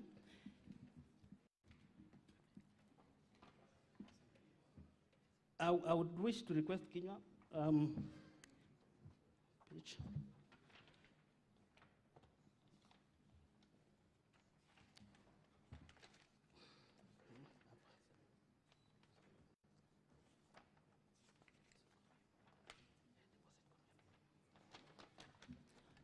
So, members, let me take you to volume 4D, page 60. If you check, when the fundraiser money was raised, Senator Kinywa, on 4th of July 2023, there was a deposit of Kenya shillings 13,653,660. That is in cash that was deposited into the account. And you can see 537,150, that was pay bill money, that the pay bill was tied to this account. And you can see also 266,361, that money was set by a businessman in Kericho who supported the family, and we have the 51,051 again. If you add all that money, it brings a total of 14 million and some amount on top. Now, you can see transaction began from date 11 of July. So this account was existing, but the county decided to use this account. So the transaction is where we are beginning from down there. Also done. I want to believe I've explained. And so, Senator Muma, accountability to the Assembly. Of course, the executive is accountable to the Assembly through the CECs appointed by the governor. But then, I want to, Mr. Speaker, you know, this governor has history for not implementing any single report. The Kazim Tani report was tabled, not a single implementation was done by the executive. The Londani accident victim, even Senator Boni Halwale, the families who perished from Western, The committee members paid a visit to the families to confirm. The county government of Kericho paid 90,000 to those who we lost and 60,000 to the families who survived. But then, out of the 14 million, the national government, through the Ministry of Treasury, gave 300,000 to every family that lost their loved ones, and 200,000 for the families of those, the survivors could be traced. Now, the county government, raising merely 14 million, could not disperse the entire 14 million to the families, and the governor himself committed to doing so. I can tell you it is up to this House to establish whether the 9 million the governor will account, and said he dispersed later on, because what we can trace is only 4.8 million. Senator Tobiko, MC voted for the motion of 33, and that is why we are here, because we met the threshold.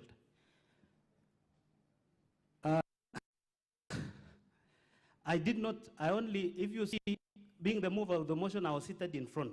I want to believe if that video will have an opportunity to be played.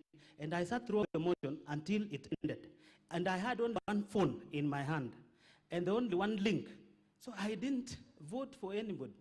And anybody who claims that I voted for, I saw a ruling done by the Speaker.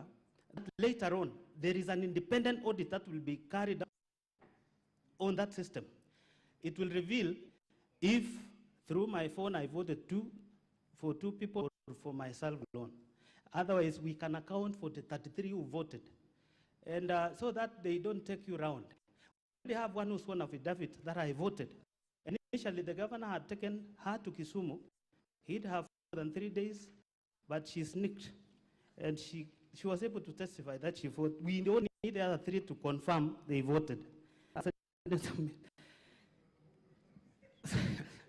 So there was a breakdown by Senator Tabitha. Actually, if you look at my affidavit in volume 2, when you get time, I was able to break down the entire payment. The 423 was meant to be paid fictitiously to some spending. The 411 that you can find somehow later on was paid to Supertix. These are the people who are not meant to receive this amount. In fact, the governor said the county is not broke.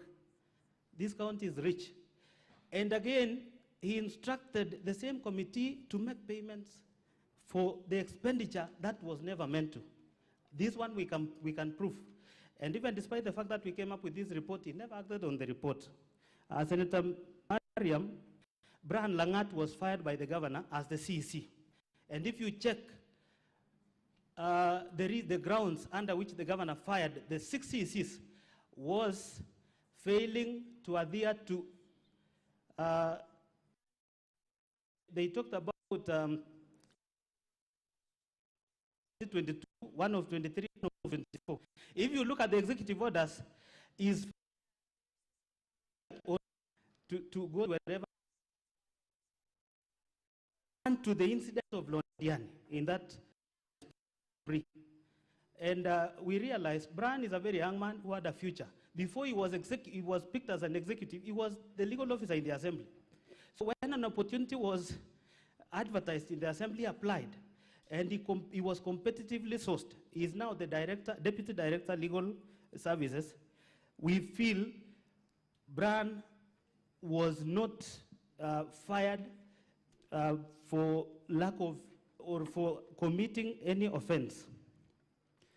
Senator Onyonga, it is true, your standing orders and ours, we are trying to improve as a county because we felt if we continue using manual, remember the only assembly that we are still using the assembly that was used by the defunct local authorities. And there is one that we are building. Once we have a modern assembly like this, I want to believe we'll be having gadgets like this. And it will be easier for us to vote, and the results will be seen within a minute. Mheshimiwa, you have 2 minutes to go. Thank you, Mr. Speaker. Senator Nyamu, we've never used electronic voting before because we've never had a matter as of great importance as this one. So we had to use on this one because it is a decisive vote. And it doesn't mean that we used it so that we get the requisite numbers. I want to believe the IT officer has explained in case of any malpractice or in case of any failure, I want to believe there was a way we were going to address that. Senator Boni, yes, from the council, Ongoya, of course he painted governor as a bad man. And if we had an opportunity of playing most of those clips, the governor is one man, is a man of doublespeak. When the report of, on fictitious came out, he referred to the same MCS he had faith in as contractors. But before then, he said, I have faith in MCS looking into the matter. When the matter came up, he talked about them. In fact, the shocking thing, the ad hoc committee that was looking into Londani incident, the governor in broad daylight and in public called them, referred to them as funeral committee. This is an ad hoc committee composed of honorable members. When you publicly refer them as funeral committee, it is up to this house to find this is not a good governor, but likely to be a bad one.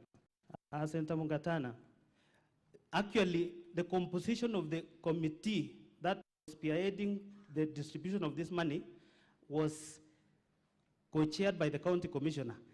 90% of the committee members were appointed by the governor, and the officers he supervises them.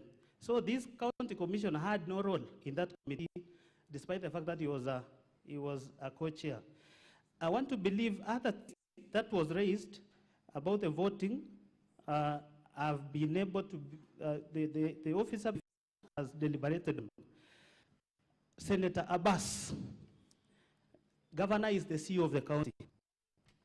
And as I said, any misuse of funds that we've witnessed, we tied the governor to that because pursuant to County Governments Act, Section 30, and Article 179(4) of the Constitution, the governor bears the greatest responsibility in the manner in which our resources are misused. So the others, Mr. Speaker, issues of voting, we will, under your directive, we will be getting the real results. But I want to beseech this House, when the time comes for voting, please consider the issues of Kericho. It is not one. There are so many grounds, including the haphazard dismissal of staff by the governor. There is one CEC who was dismissed in 2023, a very young man, who went to school in a village, scored the best grade, came to Kenyatta University, was working for the trust fund. But the governor, by a mere text, he was dismissed. This is a governor who should learn that when you're given opportunity, you need to act according to Article 75 of the Constitution, conduct of the state officers, so that the governor should know, being a governor of a county like Kericho does not mean you're above the law and you can do anything as you think. It is up to the Senate to decide on behalf of the people of Shimiwa, thank you. Now that the yes, Council for the County Assembly, you have something to say? Yes, please proceed. Mr. Speaker, sir, you will recall that at the close of our case, I had intimated that I would be making a very quick application. At the end of our examination in chief yesterday, we were told by the Senate that they reserved the interrogation of our first witness, Mr. Geoffrey Bett. We still wanted to have that clarification whether he's still needed because we still have him around. He's one of the witnesses that is living with disability, so we wanted to have that clarification first. And secondly, and related to the issue, at the end of his testimony yesterday, the said witness made an application for protection, not just on his physical attack, but even against bullying on social media. He has brought to my attention an incident that went against the request that he had made, that yesterday through a Facebook post by one Joan Chepkrui, whose Facebook name is Joan Kaku, alias Nadia, wrote the following words: Kiwete anataka kuhurumiwa na 80 million ilipotea department yake. That comment was shared in another Facebook page, that is Philip Mugo's Foundation. That specific lady, Joan Chepkurui, has been sitting at the Speaker's gallery or the public gallery. In fact, she has taken lunch at the Senate today, and therefore the simple request from Mr. Geoffrey is for stern action to be taken against that particular person who is still within the Senate's precincts. I'll usher in my senior to also make a comment on the same. Mr. Speaker, the most important thing for us is that the maker of that post is within these precincts, and the witness says that as he sat here, that lady was among the people sitting in the gallery just above your head, and that lady has eaten lunch with us in the Senate precincts, and he knows her personally because she's a neighbor from home, and she's a known blogger for the governor in Kericho County. Those are the instructions that we have. We think that those words that Mr. Mutuma has read are not only demeaning, but they humiliate a witness of that nature who was here, spoke his voice, spoke about this being a healing process for him. That humiliation damages his healing by far. We'll direct, Mr. Speaker, that if that witness is still within these precincts, because coincidentally for us on her page, she took some photos with some senators and did not name names, meaning she has been here. We have been shown photos taken yesterday with some senators in this precinct, validate that she is within this precinct, and therefore stern action is necessary. Thank you, Mr. Speaker. Thank you, Counsel for the County Assembly. Counsel for the Governor. The Senate can only do what is within its powers. To the first limb of your request as to whether the Senate wishes to engage further with a witness, the answer is no. To the second request, I was made to understand that yesterday the witness did ask for arrangements to be made so that he feels secure when he goes back home. We can only relay that information to the IG, that the witness, as he goes back home, he doesn't suffer any insecurities as a result of having appeared before the Senate. On the third one, on the social media post, as Senate, we are not in a position to control what goes into social media or not. Now, Counsel for the County Assembly, since you've identified the culprit, you know exactly the remedies that are available to the witness. Kindly pursue them so that that particular person who posted that derogatory post is punished pursuant to the law. However, I will add one thing to the members of the public. We are here on a very serious matter. And no member of public, no the parties involved in this particular case, or even the senators, are allowed to intimidate any witness. That post is an intimidation of a witness. And therefore, be warned, whoever did that, because the reason why I told the Counsel for the Governor to sit down is we're going to degenerate into a hand-pecking exercise. My client has been mentioned, I need to say this. We will run all the way without finding a stop down the line. So a stern warning from the Senate is no member of public should aim derogatory remarks to the witnesses that appear before us. If you do, then as I've already advised Counsel for the County Assembly, you have a smorgasbord of remedies available to you. Ours is to give that stern warning. And should it persist, then we will at an appropriate time, ask that member if in this House to withdraw from the precincts of Parliament, because that particular behavior cannot be tolerated while these proceedings are ongoing. Senator for Nairobi City County.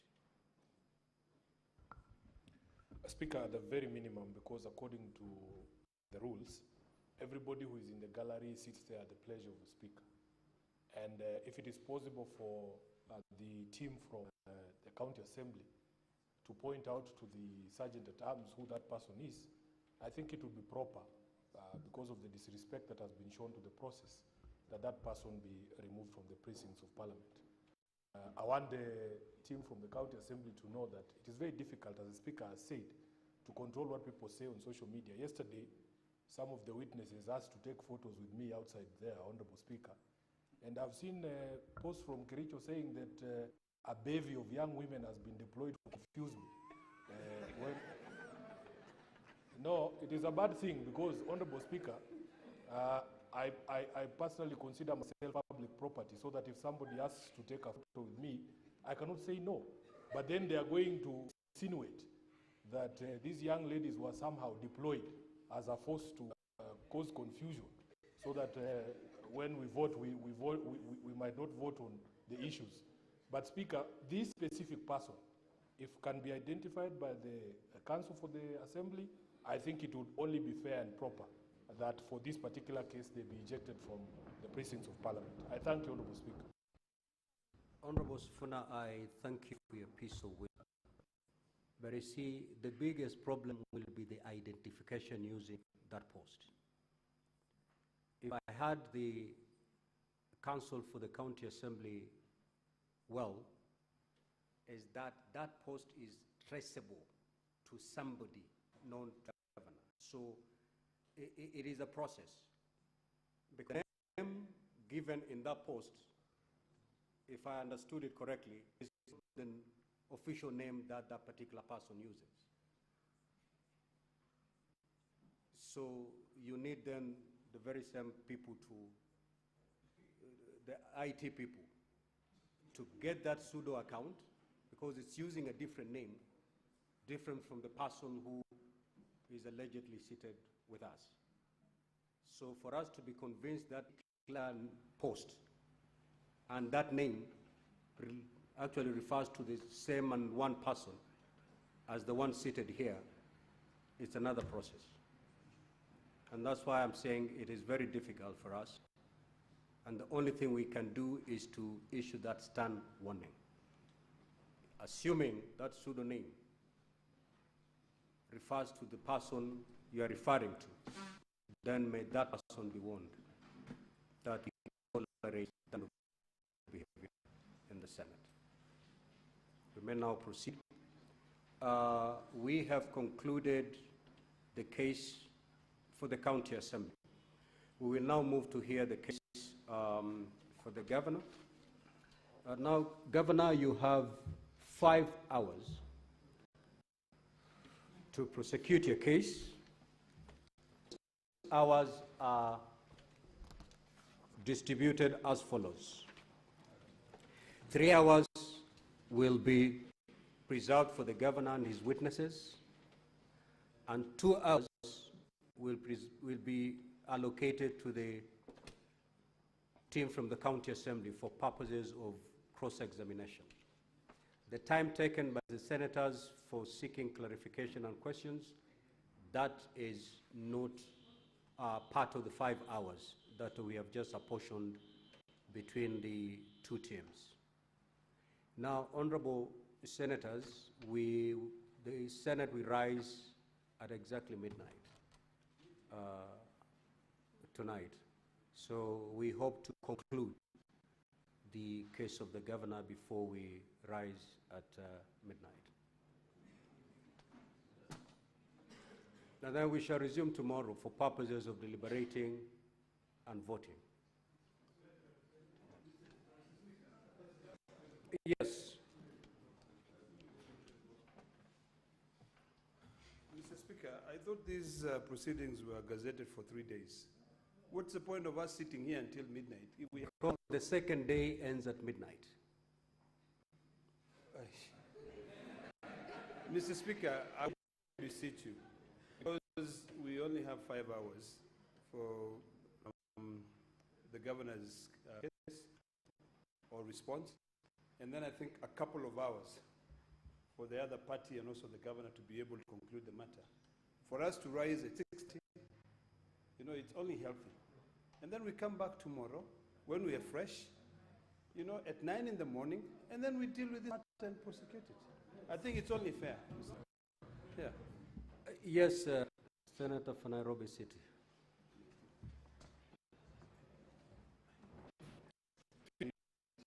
Referencing the Gazette notice for these special sittings that the Minority Whip has spoken to, we gazetted for 3 days, and I might be missing some commas in this communication, but it is only in respect of Friday that there was expression that we will only, the session will run commencing at 9 a.m. until the conclusion of the business of the day.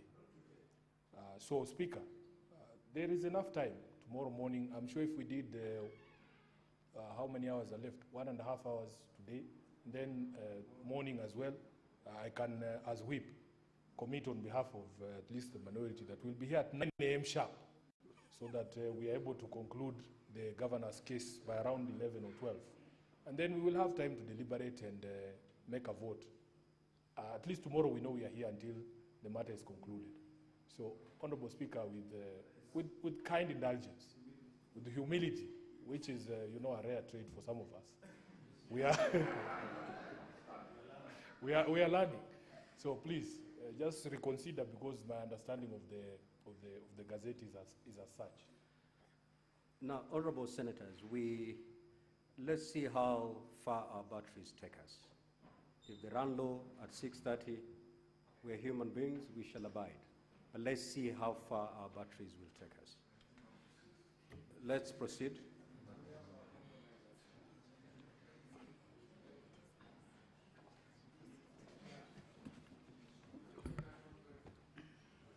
No, we cannot. We cannot. However, you individually, you can walk out, stretch, and come back. Senator for Mombasa.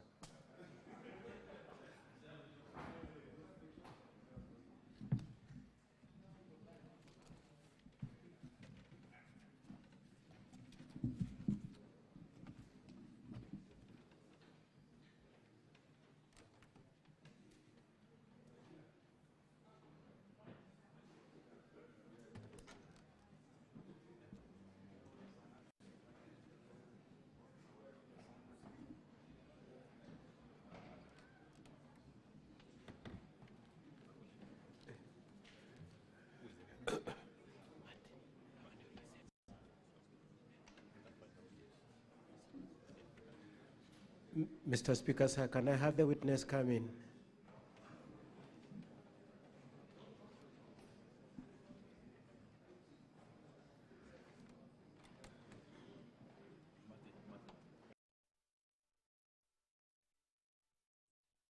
The witness come in, Mr. Speaker, sir. Sergeant at Arms, kindly usher in the first witness of the governor's side.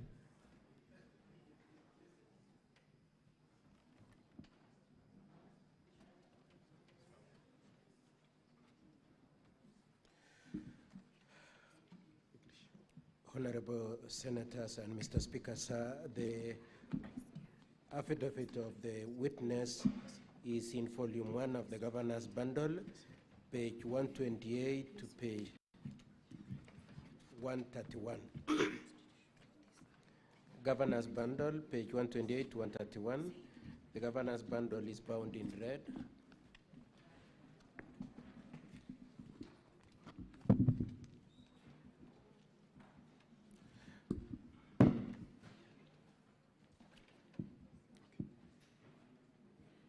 I, Martin Kiplangatiriot, do solemnly swear that the evidence that I shall give before the Senate in respect of the matters before the Senate shall be the truth, the whole truth, and nothing but the truth. So help me God. Mr. Speaker, sir, with your permission and the permission of my colleagues, I will lead the witness on non-contentious issues, and if my colleagues have any problem, they can say. Could you confirm that your names are Martin Cheruyot Kiplangat? I confirm. Could you confirm that you Now, one, such at times you may need to ask the technical team to power the microphone a bit higher, because we cannot hear the counsel for the governor well. Now, counsel for governor, would you please indicate how many witnesses you're calling for purposes of managing the time? Mr. Speaker, sir, I had intended, I have 4 that I must call, Mr. Speaker, sir. 4 that I must call. That is the 3 MCAs who were nominated in the votes, the IT expert. After that, I had intended to call as many of the others as my time could allow. Okay, you have 3 hours to do all that. That's okay, Mr. Speaker, sir. Thank you. Could you confirm that your name is Cheruyot Kiplangat? Yes, I confirm. You are an MCA at Kericho County Assembly? Yes, I confirm. Could you confirm that you represent a ward by the name, just say the name of your ward? I am an elected leader representing a ward that is called Cap Cougar-Wet. Thank you. You swore an affidavit in support of your farmers in this assembly? Yes. Could you confirm that is the affidavit at page 128 to page 131 in bundle 1? Yes, I confirm. And you'd like to rely on it, you'd like the honorable senators to look at it in support of your case? Yes. Could you confirm that you also swore another affidavit jointly with the MCAs? If you could look at page 113 of the same bundle. Running Yes, page 113 to 116. Yes, I confirm. And you'd also like to rely on that affidavit? Yes. Now, that affidavit of page 113 to 116 is signed by how many people? Signed by 18 people. It's signed by 18 people. And could you confirm that they are all MCS? They are all MCS. Could you confirm that what you are saying in that affidavit of at page 113 to 116 is that the 18 of you did not vote in favor of the motion? Yes, I do confirm that we did not vote in the motion. That's what I'm asking you. What I'm asking you is that in that affidavit you said that all the 18 of you are saying that you did not vote, isn't it? That's what you're saying? Yes. Okay. Now, could you move to page, I would like you to go to page 109. Page 109. Could you confirm, what is the document at page 109? This is an OB number. This is an OB number. What was the complaint that was being made in respect to, were you involved in making in the making of that OB number? Yes. What was the complaint that you had made?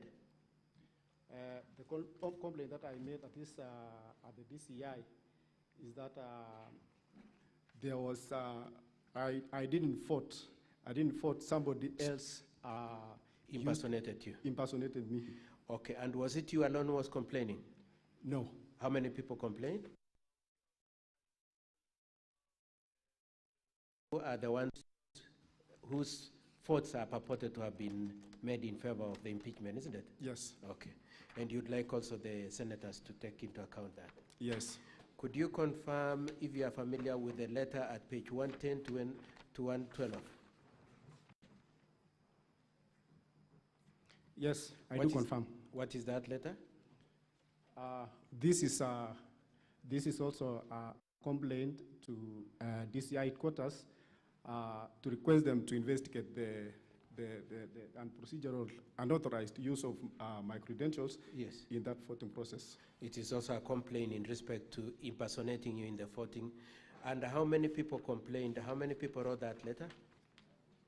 18 members. You wrote 18 people. Okay, so I would like us now, having laid the documents in your affidavit, I would like you to go to paragraph 3. I got paragraph 3. In paragraph 3, you say, We have read the affidavit sworn by Honorable Kiptobi Kiptegan. We adopt and reiterate all he has stated, inclusive of the annexes he has made. That's your position at page 128.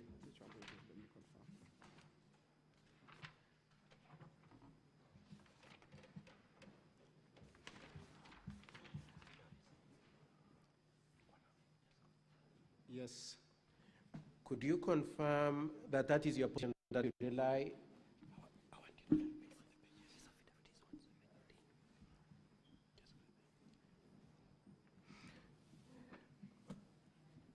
You stand by that position that you rely also on the substantive affidavit sworn by Honorable B. Kiptegan, isn't it? Yes. I would like you to be shown page 117 to 120.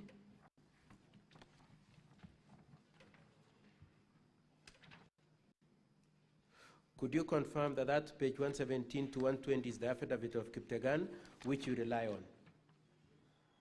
Yes. Thank you. Now let's discuss a few things that you've made in the main reason why you're here. Now, why are you here? I'm here to prove that I did not vote in that voting process.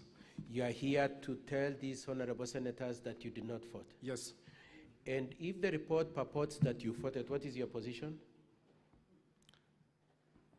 My position is that whoever did it for me denied me my right. And, so your position is that if it is alleged that you voted, you did not, somebody has impersonated you? Impersonated, yes. Okay, thank you.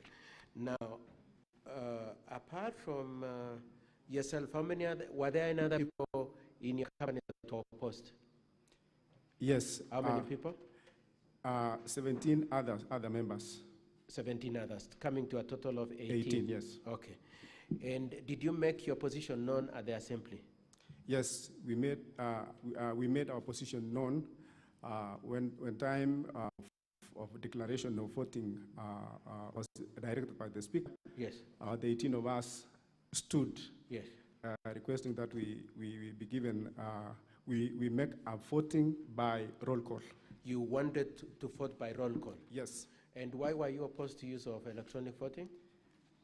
We were opposed to use of electronic because it was new to us. We were not even conducted on it. Yes. So it was a decision that was made at that particular time. So we didn't actually want to do by voting by electronic. And also, I feared manipulation. Manipulation by who? Actually, by whoever maybe did the system, because yes. So the two reasons why you wanted a roll call is, number one, you didn't know how to. It was a new system. A new system. And secondly, you are suspicious of the intention in the use of the electronic voting. Yes. Okay. Okay. Could I just ask you a few questions? Had you been trained on the use of this system? No. Had you ever voted using the system? No. Had you put in place manuals, regulations, or for the use of this system? No. There was no policies, there were no guidelines, and there were no manuals on the use of this system? There was none. Okay. Now, you had the IT experts say that you passed Standing Order number 77 in October 2024. That's correct, isn't it? Yes. That's correct. I'm not sure. You are aware that there's a Standing Order number 77? Yes. You don't recall when it was passed? Yes. Okay. Now, do you know when you impeached the Deputy Speaker? Do you recall when you impeached the Deputy Speaker? Yes, I recall. Was it on November 2025? When you removed the Deputy Speaker, sorry, yes. Not impeached? Yes. It was in November yes. 2025? Yes. Did you use this electronic voting then? No. Okay. And this is after you had already enacted that Standing Order number 77, isn't it? Yes. Okay. Now, had you ever used this electronic voting ever before? No. And when was it decided that it should be used? It was just immediately before voting for the impeachment of the governor. So it was decided that day in the course of the impeachment discussion that it be used on that day? Yes. Did you have notice that it would be used on that day? As you woke up at home when you were coming, were you aware that they would be using electronic voting? No, we were not aware. And was there any communication that it might be used? No. There was no communication. Now, if 18 of you had indicated that you are not going to vote electronic and you preferred roll call voting, in the face of the fact that the Speaker insisted that it must be electronic voting, what did you do? We requested that we use the roll call, and we stood. One member stood, and the rest of us stood in support. No, my question is, so the Speaker said we will use electronic voting. He has refused to grant your wish to use roll call. Did you vote? No, I didn't vote. Are you aware even of the 18 voted? I'm not aware also if they voted. Okay. So if 18 abstained, how many people could have at most voted on that day? If 18 abstained, because we have 47 members, yes, then 29 members could have voted. So if 18 abstained, there would be only 29 members 29 members. But you see that they have said 33 voted, isn't it? Yes. Okay. Now, if it remained 29, would you have achieved the 2/3 that is the target of this process? No. It wouldn't have been achieved.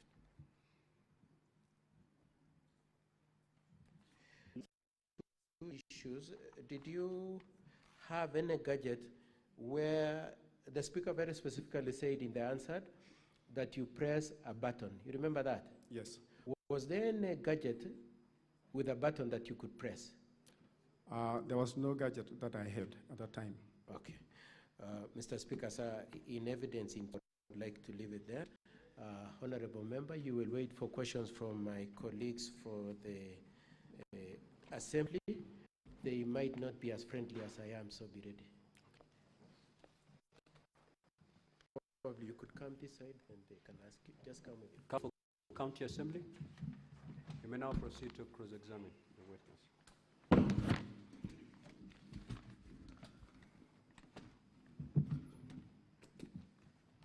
Thank you, Mr. Speaker, sir. Honorable Martin Cheriot, good evening. Good evening. I will ask you a series of questions. First of all, tell us whether you are a first-time member of the County Assembly or this is your second or subsequent term. First-time member. First-time member. And what is your level of education? Diploma holder. Pardon? I'm a diploma holder. In what field? Procurement. Procurement. Yes. So you are rather learned person, correct? Yes. You're also familiar with the use of mobiles and other internet facilities, correct? Yes. Tell us, for the last 2.5 years that you've been a member of the County Assembly, how have you been receiving communication on any issue pertaining the council? We've been receiving through SMS and also at times by circulation of hard copies. How is that SMS generated? Is it a special SMS that runs through a system? Yes, it emanates from a county assembly. From county assembly. Yes. How about generation of invoices that pertains your per diems and other payments? You still do that through the same system, correct? About the invoices, that is now the work of the accounts department. But how do you make claims for your allowances? Isn't it through a system that has been generated and used by the county assembly? Yes. So you have interacted with this system since 2018, since when the time you came to the county assembly, correct? You have used that system for other functions, correct? Yes. And you have been trained on the use of that system on other functions, correct? No, the system I mean is the SMS, the replies of the messages that comes to my phone, my mobile phone. No training. But have you had any changes in the use of that platform that has been internally developed by the county assembly? Have you had any challenges yourself? No challenge, because it's replying of messages. So the only challenge you had was the use of electronic voting and not for any other purpose. Don't you feel that is too convenient for senators to leave? Yes, but... Thank you. Thank you. You've answered the question. I move on to the next issue. Mr. Cherui, has the county assembly provided you with a paid for by taxpayers' money? Yes. What was the purpose of you getting paid for by taxpayers' money? For us to be using on our proceedings. For proceedings. Yes. Including electronic voting, correct? Yes, which we have been... thank you. Thank you.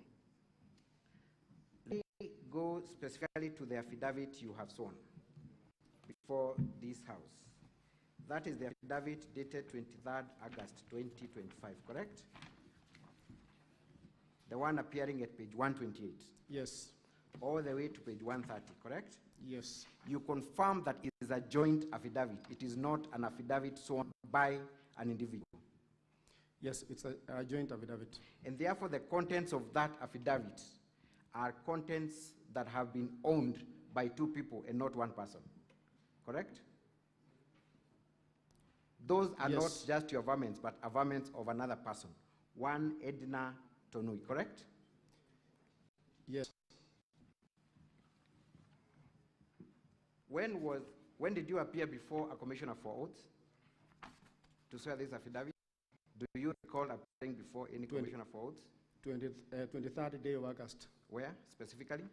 Kericho. Which office? Marisha Cable. Give me the building and a number of that advocate. Katwa and Kemboy Advocates, 5th floor, transnational prison. So this affidavit was sworn by Katwa and Kemboy Advocates, correct? Yes. So that then you did not appear before Chebet Ngetich, the commissioner for oaths. Or are you telling me that Chebet Ngetich works at Katwa and Kemboy Advocates? You did not go to any other advocate to swear this affidavit, correct? Yes. You did not. And therefore, you did not appear before a commissioner for oaths, one that is said to have commissioned this document, Chebet Ngetich, correct? You do not know who Chebet Ngetich is, correct? I appeared. Mr. Cheriot, which version of your story should we take? You have just said you did not appear before any other person apart from the office of Katwa Kemboy and advocates. I appeared before Chebet Ngetich Fancy. Pardon? I appeared before Chebet Ngetich Fancy. Give me the location of this advocate. Which offices does he operate from? Does she operate from? Marisha Cable Plaza in Kericho. Pardon? Marisha Cable Plaza in Kericho. Which floor?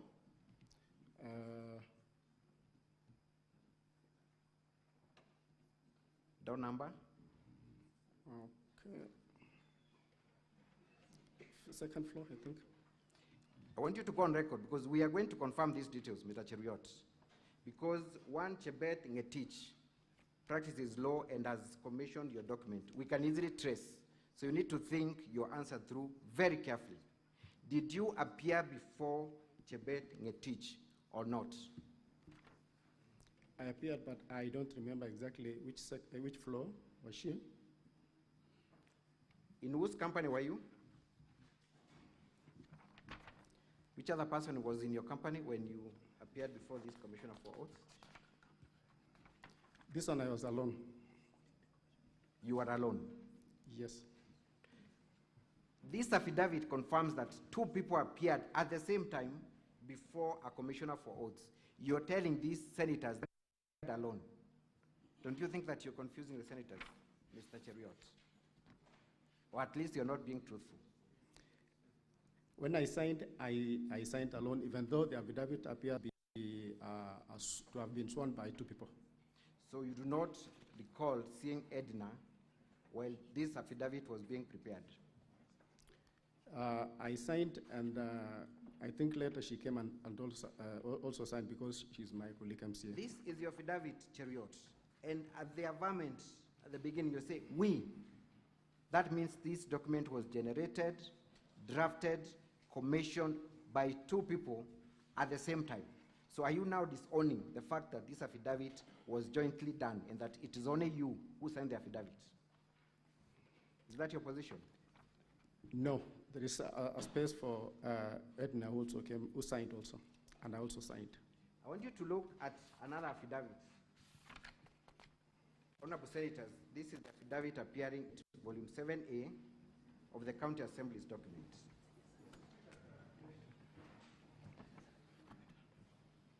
Clarification time is not yet, Honorable. Okay, just pause the time for the Governor's team. Mr. Speaker, if you are following the proceedings,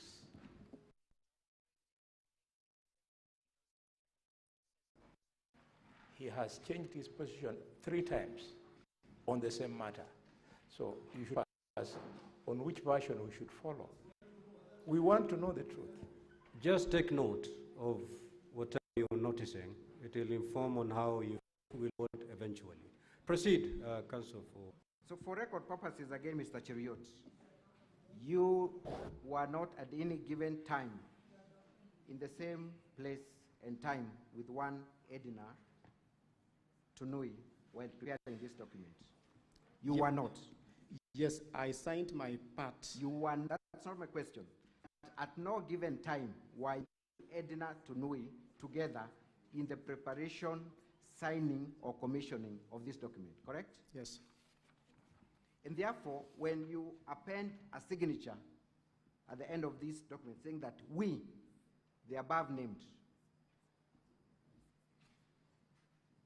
just read paragraph 14 of your affidavit appearing at page 130.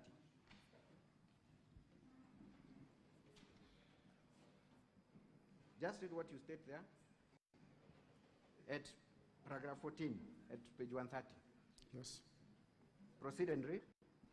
Facts upon hearing are true to the best of our knowledge, information, and belief, save where we have stated otherwise, where we verify hereof in the correctness of what we stated. Do you still stand by the affirmation at paragraph 14 of your affidavit that the contents of this affidavit are true and correct to the best of your knowledge and belief? Yes. You have just confirmed that you have not seen Edna in the preparation, in the signing, and commissioning of these documents. How are we to reconcile that with the fact that you are now stating that this document was generated jointly between you and Edna? Don't you think there's a contradiction, Mr. Cheriot? No. You do not think there is a contradiction?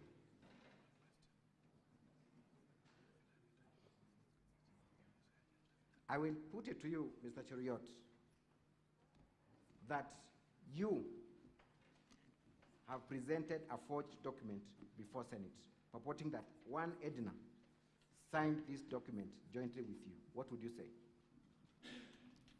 No, I have not presented a forged document. Kindly look at the affidavit before Senate at volume 7A. Who is the deponent of that affidavit?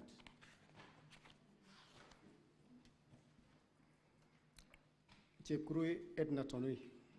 The same person that you have alleged you were with when you're signing this affidavit jointly, correct?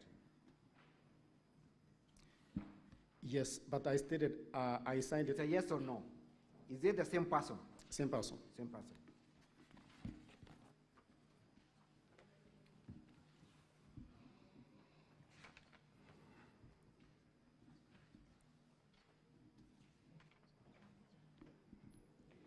Kindly read paragraph 8 of that affidavit. Paragraph 8 of that affidavit. What does Edna say? That I've seen affidavits and letters filed by the governor purporting that I was part of the 18 MCAs who allegedly absconded from voting on the impeachment motion to with A, the affidavit allegedly sworn on 15 August 2025, jointly by myself and 17 other members of the County Assembly. B, the affidavit allegedly sworn on 23rd August 2025, jointly by myself and Honorable Martin Cheriot Blangat. And C, an undated letter allegedly co-authored by myself and 17 other members of the County Assembly of Kericho, addressed to and received by the Director of Criminal Investigations, DCI, on 18th August 2025. Edna confirms that she did not sign the affidavit that you presented before Senate. You have also confirmed that you did not see Edna at any given time in the preparation, in the signing and commissioning of this affidavit. And this is your affidavit, Mr. Cheriot. Are you then on record confirming that you have brought before the Senate a forged document in the name of an affidavit that you have presented on oath? No, there are other affidavits that are there. I am interested in the affidavit dated 23rd August 2025. This is your affidavit, correct? Yes. Edna has denounced the same. Do you then accept that you presented a document that was forged or procured without the authority of the other deponent?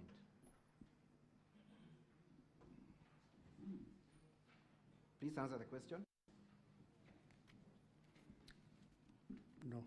No. Mr. Cheriot, as has been stated by Senator Kalwale, you have given different versions of the same story from the time you took the stand.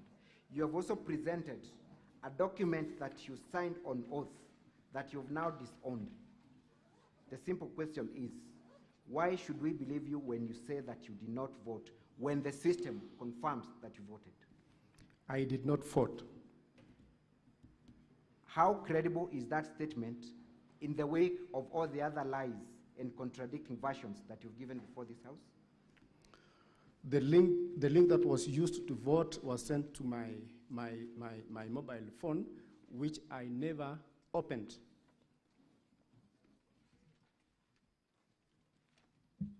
Thank you. You have also stated in your affidavit that you did not have your phone at the time of the voting, correct? Yes. Where was your phone at that time?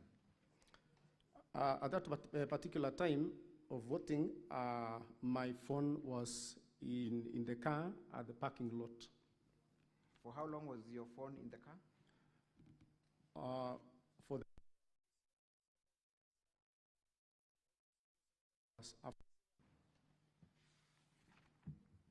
You have also stated in that affidavit that not just your phone, but Edna's phone was not with her. Is that what appears in your affidavit, or am I reading my own things? Do you remember stating that fact? Is it in your affidavit? Yes. You stated on oath that Edna did not have her phone at the time of the voting, correct? In your affidavit, correct? The 18 members that were... I am talking about Edna and yourself, the deponents of this affidavit. You have confirmed on oath that Edna did not have a phone at the time of voting, correct? Yes. How could you tell that Edna did not have a phone at the time of voting? We were together in the chambers, and she also had given her phone elsewhere. We're interested in knowing that elsewhere. Where is that other place that your phone was and Edna's phone was? Mine was in my car at the parking lot, and she said she also didn't have her, so I don't know exactly where she had kept it, but she didn't have the phone in the chambers. Mr. Cheriot, yes. You have disowned ever seeing Edna in the making of this affidavit. How can we verify the fact that Edna did not have a phone at the time of voting?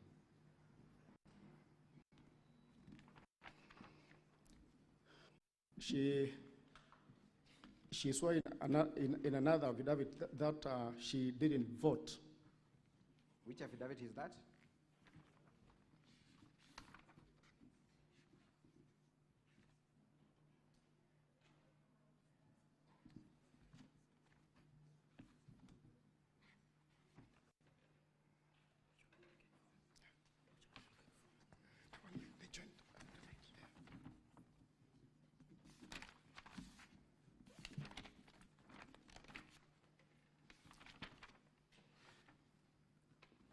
I'm to the complaint that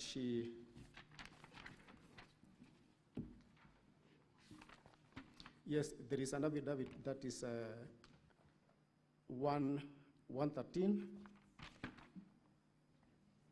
page 113, that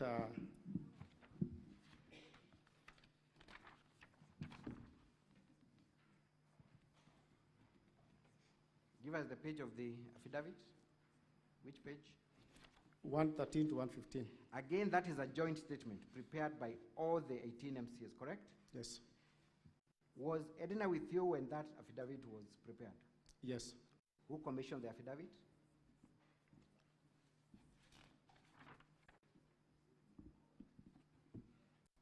Brian Kiprotich. Brian Kiprotich. In which office did Brian Kiprotich commission this document from? Imarisha Cable Plaza. In which town? Kericho.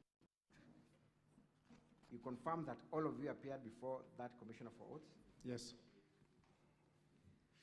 Mr. Cheriot, were you for the impeachment of the governor, or were you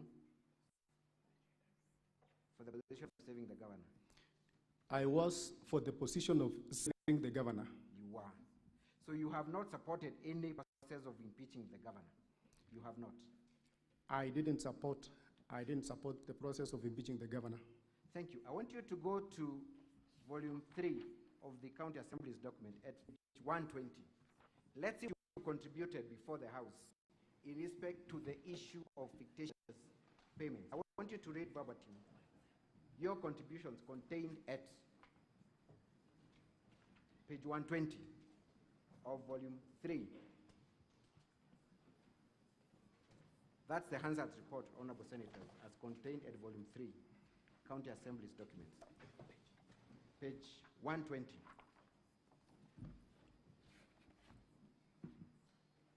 Confirm that you're the member for County Assembly for Kapruwet ward, correct? Yes. You confirm that at page 120, we come across your contribution in the floor of the House in respect to the fictitious payments, correct? You should be having counsel. We supplied volume 3, but we can avail an extra copy.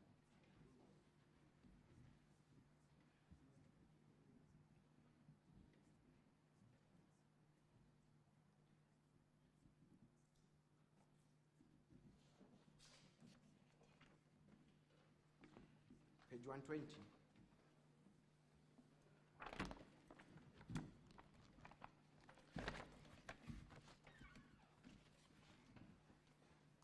I want you to read, and kindly be mindful of my time, your contribution before the floor of the House in respect to fictitious payments.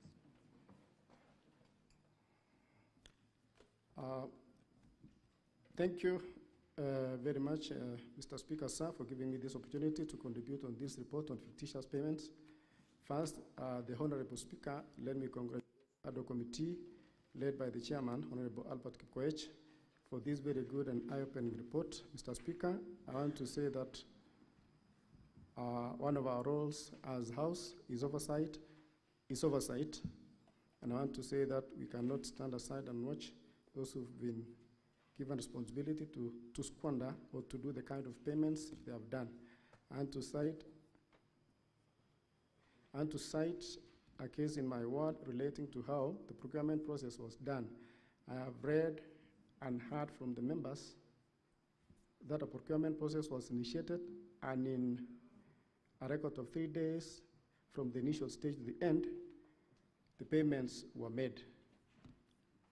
I have a project in my ward, the Honorable Speaker, that was done 2 years ago, and the work was done genuinely. Actually, the contractor did the work very nicely, and I'm wondering how a procurement can be done in a record of 3 days up to the payment, and somebody has put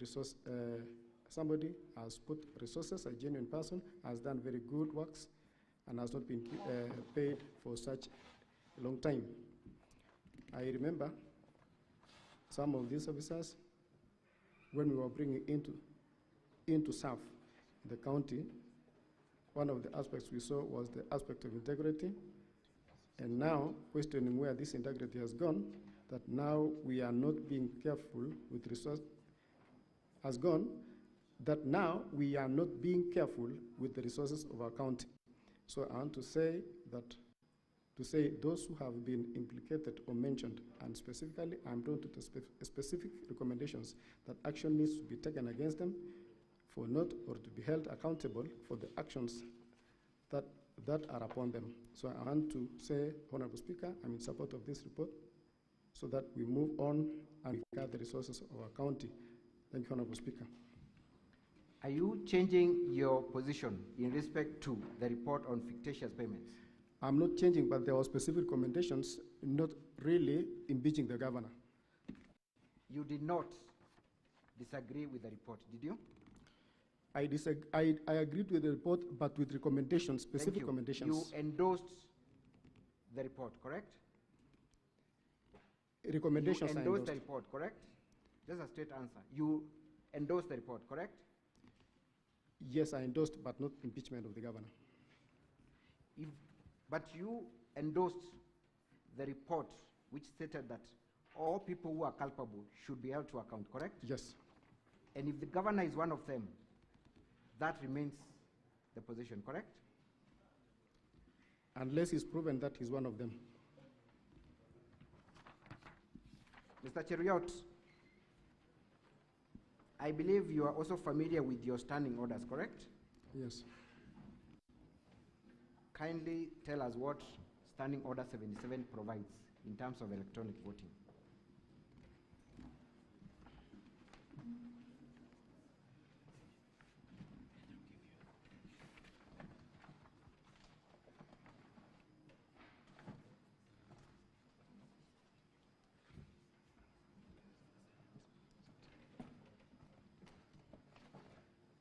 And before we read Standing Order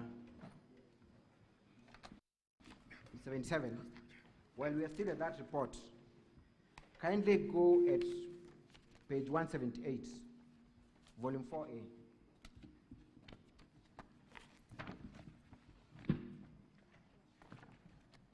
Kindly go to page 178 of volume 4A.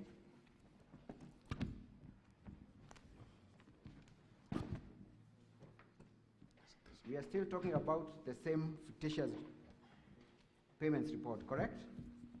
Yes. At page 178.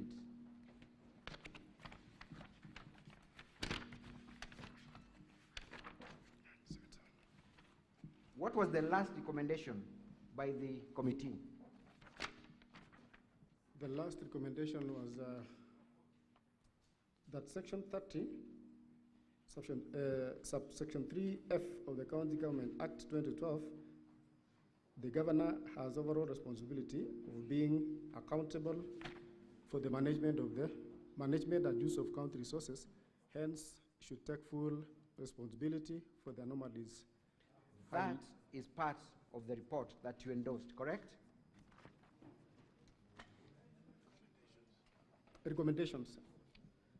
The report contained the recommendations, correct? Yes. We have seen you making contributions before the floor of the House, endorsing that recommendation, correct? And therefore you endorsed the removal or action being taken against the governor for fictitious payments, correct? Correct? All those found culpable for the... That specific recommendation targets the governor, correct? Yes, this one targets the governor. And you endorsed this report that targeted the governor for having the overall responsibility, correct? Mr. Cheriot, correct? It's a yes or no? No, I didn't target the governor. Did you seek to amend or disagree with any part of the report? We have seen you fully endorse the report. On Hansard, had you not read the report, or you're changing your version when you appear before the Senate now? Which one is which, Mr. Cheriot? Either you had not read and therefore made contributions without familiarizing yourself with the report, or you're changing your version now. Which one is which, Mr. Cheriot? I read the report. So you endorsed the report, as it were.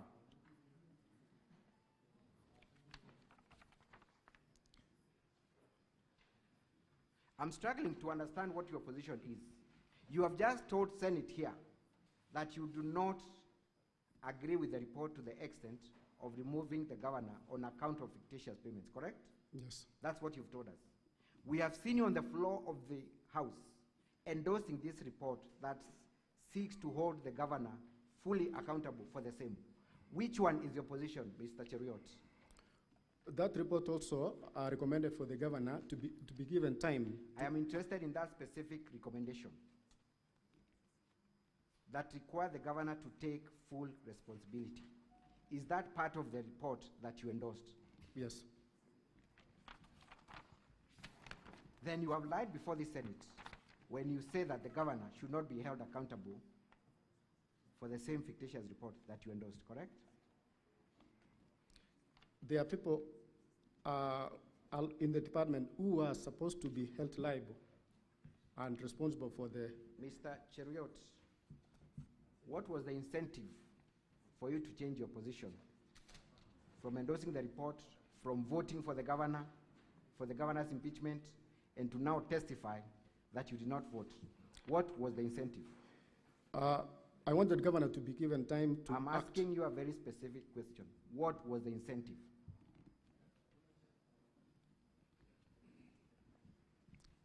I didn't support the impeachment of the governor. You did not support the impeachment of the governor? Yes. Even though the evidence states the contrary.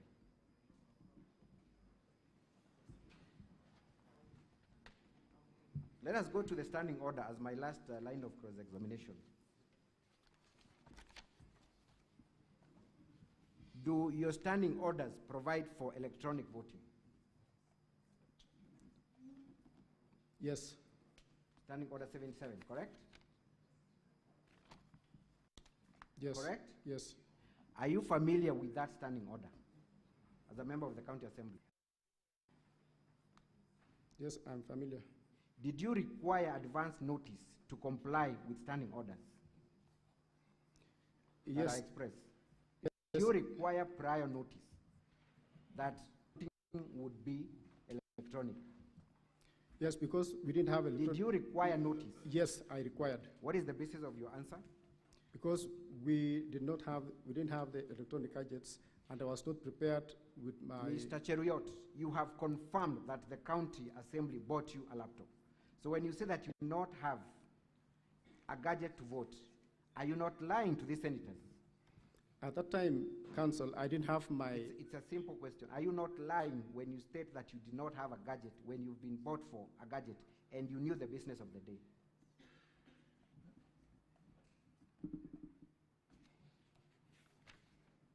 You lied, correct? I didn't have my laptop at that time. Were you not aware of the business of the day? I was aware, but I was not aware that electronic system would be used. Mr. Cheriot, I put it to you that you are a very dishonest person who gives the version of the story that is convenient to you. What do you say? No.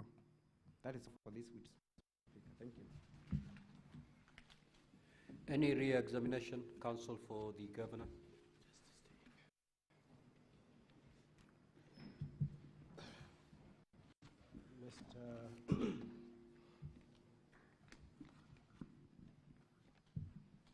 Martin, was there any time when you said that you supported the impeachment of the governor?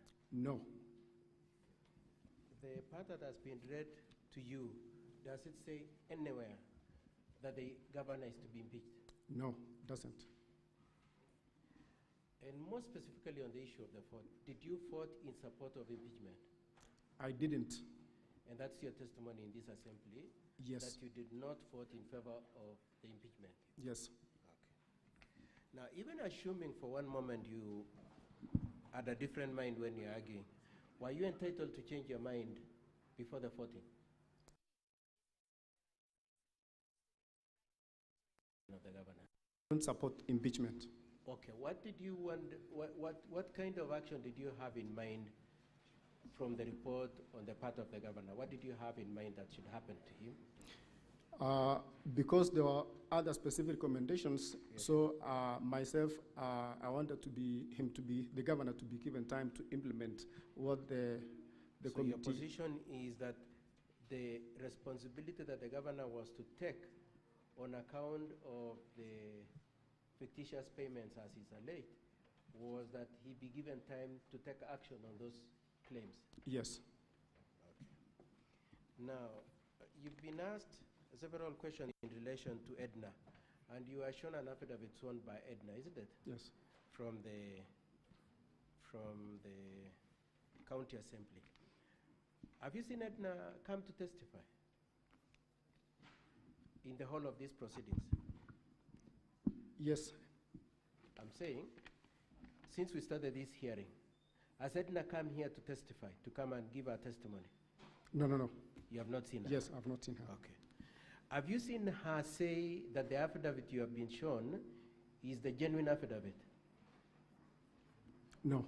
You've not seen that? Yes. And can you say for a fact that the affidavit that you've been shown from Edna has not been forged? Can you say that? Would you know whether it's forged or not? No. It could possibly be forged also, isn't it? Yes, yes. Okay. Now, the affidavit that you jointly swore with Edna, were you with Edna when she was signing? Were you with her when she was signing? Or you signed alone the way you said? I signed alone. You signed alone and went away? Yes. Okay. And do you stand by everything that is stated in that affidavit as Martin? Yes. Do you know whether Edna would stand by them or not? Do you know? I don't know. You don't know, but you are speaking for yourself yes. in terms of what you said, isn't it? Yes. Now, I would like you to look at page 131. Page 131. Yes, sorry. Yeah, put that up. Page 131 of first volume 1 of the governor's bundle. My apologies. Yeah, there, page 131. Now, you were asked whether you swore the affidavit before who, and for a moment you said Katwa and Kemboi. You remember saying that? Yes. Could you let the senators know what is indicated as being what Katwa and Kemboi did? Drawn and filed by Katwa and Kemboi advocates. So it merely shows that the Katwa and Kemboi drafted the document, isn't it? Yes. And then at page 130, who has commissioned it? Page 130, Jebet Ngetich Fancy. Fancy commissioned it. Now, away from that affidavit, you remember when you walked into this chamber? Yes. What happened to you? I took an oath. You took an oath? Yes. What you are saying, is it true as per the affidavit? Yes, it is true. And is it true as per the oath that you took before these senators? Yes. Okay. Now, you said you didn't have your phone. It was in the car, isn't it? Yes. Do you know where Edna's phone was? Do you know where it was? I don't know. All you know? She didn't have. All you know is that she didn't have, but you don't know where it was. Yes. So as I finish my re-examination, as you speak today here, are you speaking for yourself and Edna, or you're speaking for who? I'm speaking for myself. You're speaking for yourself. And your point is that you did not vote? I did not vote. Okay. And lastly, were you given notice that they would be using electronic voting on that day? No. Were you given notice to make sure you walk into the chamber with your phone? No. Were you given notice that you should come with your laptop to the assembly that day? No.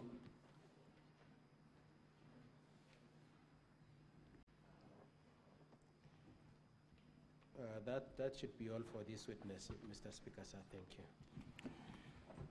Now, honorable senators, it is time for you to ask questions and clarifications. I'll take phone this side so that we move. Senator for Nairobi City County.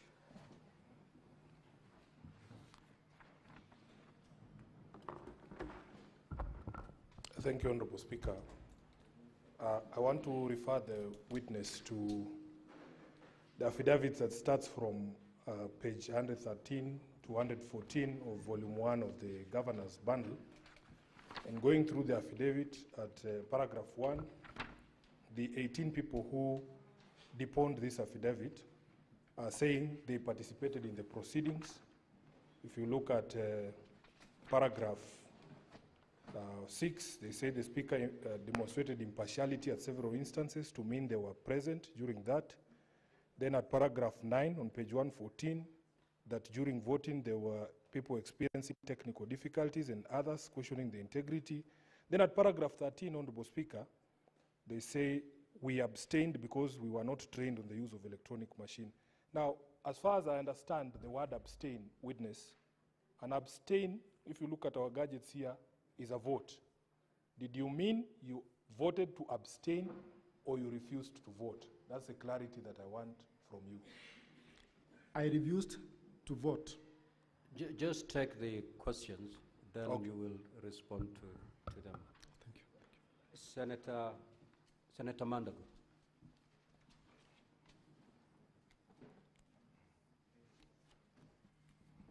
Senator Murango. Asante sana Mstahiki Spika. Swali langu ambalo ningetaka kuuliza mheshimiwa ni kwamba amesema alikuweko katika mbunge katika gatuzi za Kericho na kwamba kuna matatizo ambayo ilimfuata, mojawapo kuna njia kupiga kula ambayo hamkuelewa. Kuna ushahidi wote ambao uko nao unaonyesha kwamba ukiambia spika wa mbunge la Kericho kwamba kuna matatizo kama hayo ama kuleta jambo hilo mbele ya spika wakati mchakato mzima ulikuwa unaendelea kumng'atua gavana wa Kericho? Asante sana Mr. Speaker. Senator Crystal Lasig. Thank you very much, Speaker. First of all, Speaker, I'm not too sure the relevance of the last couple of questions by the counsel who asks the witness, were you told to bring your phone? Were you told to bring your laptop to chambers? I don't think anyone needs to be told to bring their tools of doing business to their place of business. It's like saying all of us should not come here, should have to be told to bring this or that, or the counsel to be told to bring his bundles for evidence sake. So, but on the same question, Chair, I want to ask the witness. You said that Edna did not bring her phone, but you did not see her, but you saw that she didn't bring her phone through the affidavit that you read. But as per your counsel's questioning, you answered in the affirmative when he asked, could that affidavit be forged? Do you know it to be a true affidavit? And you said no. And therefore, can you clarify whether the affidavit is something you're relying upon or it is now something that you are dismissing as you do not know whether it's true or not? Next, Chair, I also want to ask, if you don't bring your phone or your laptop to chambers, how do you then do business usually, if void of the two? And lastly, Chair, I also want to ask the mover, oh no, I'll leave it there. Oh yes, I want to also ask the mover, according to your standing orders, if you don't vote yes or no or abstain, what then are you doing in the House? Because Chair, in this House, you have told many a time to us senators, you must vote either way. You cannot be in the chamber and just occupying space. Thank you. Senator Chute, I do not remember forcing honorable senators to vote. But anyway, that is for another day. Senator Chutu. Thank you, Honorable Speaker. Honorable Speaker, I want to refer the witness to County Assembly Documents, Volume 4A. This was a question even asked by Senator Abbas before. I refer him to page 12. There was bulk SMS sent to 28 MCS. I wanted to know from the witness if he was among the 28 MCS who got the messages. Thank you. Senator Olekina. Senator Faki. Mr. Speaker, thank you. I wanted to refer the witness to the affidavit, especially on paragraph, on page 115 of the governor's one. Did all the 18 of you attend the commission of oaths for you to swear the affidavit? Number two,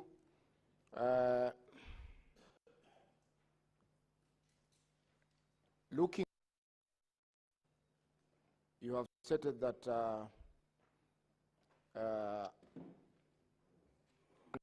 introduction of untested electronic voting. Did your standing orders provide for electronic voting? And when did you amend the standing orders to allow for the electronic voting? Thank you. Senator Mbugo. Thank you, Mr. Speaker. Mr. Witness, I want to refer you to your affidavit on page 114 of the governor's documents, in particular number 6, where you say that the Speaker of the Assembly failed to conduct the proceedings with impartiality and in several instances bias. Can you give this House examples of those bias? And number 2, the last sentence of number 7, you say that members had a right to choose the mode of voting, whether manual and electronically. Is this provided in orders, or where do you get these rights? Thank you, Mr. Speaker. Senator Beatrice Akenya. Thank you, Honorable Speaker. Honorable Speaker, phones are very personal items. I would like to know from Mheshimiwa, what role you have in knowing where people keep their phones? And especially on this member, how would you know where somebody's phone is? Do you have an official role of knowing where people keep their phones? Or for what reasons did you know where the honorable member's phone was? Senator Boni. Mr. Speaker, I would like the witness to clarify to us one common denominator for all of us who speak English language in this chamber today is that at one time you went to school. Were you being reminded to carry with you a pencil and an exercise book when you're going to school? And if that common sense did not make it difficult for you, you always carried. Why do you want me to believe that the speaker or the clerk in Kericho had to remind you to carry the gadgets for you to go and vote? Finally, do you appreciate the fact, based on your party contribution in the county assembly and the contradiction you're making in the House today, do you appreciate the import of what you are doing to the case of the governor who you have come here to help to succeed in his case? Or have you deliberately come here to make fools out of the people who sit in this distinguished house? Senator Maruma. Then log out, Honorable Senator, please. Senator Olekina. Senator Fonandi. Thank you, Mr. Speaker. Mheshimiwa Martin, when you protested of not being given an opportunity to not to vote or participate, did you, I believe there is a committee of powers and privileges in Kericho County Assembly. Have you reported this matter? Secondly, is it coincidence, according to volume 1 of Governor's Bundle, that 18 of you did not carry their phones? 18 of you, because that is page 6 on volume 1 and you are number 10, that all of you did not carry your phones that day to the chamber because you knew the SMS link will be sent to your phone. And finally, Speaker, sir, I have seen the answered and I have seen your affidavit. Who are you? Is this an Amphiphrodite case? You are trying to be an Amphiphrodite. Where are you? Do you want us to believe the affidavit or the answered? Thank you, Mr. Speaker, sir. Senator Morgo. Thank you very much, Mr. Speaker, for giving me the opportunity. I would like to know from the Honorable MCA if he realizes that he is contradicting himself to have agreed with a report that intends to impeach the governor and yet denies signing. Does he realize how he is contradicting himself? And then secondly, did he plan with the lady MCA to leave their phones in the car? Because it cannot be a coincidence that they left their phones in cars and yet they were supposed to have them. Was there an intention, was there a prior plan before voting time? Senator Lekina.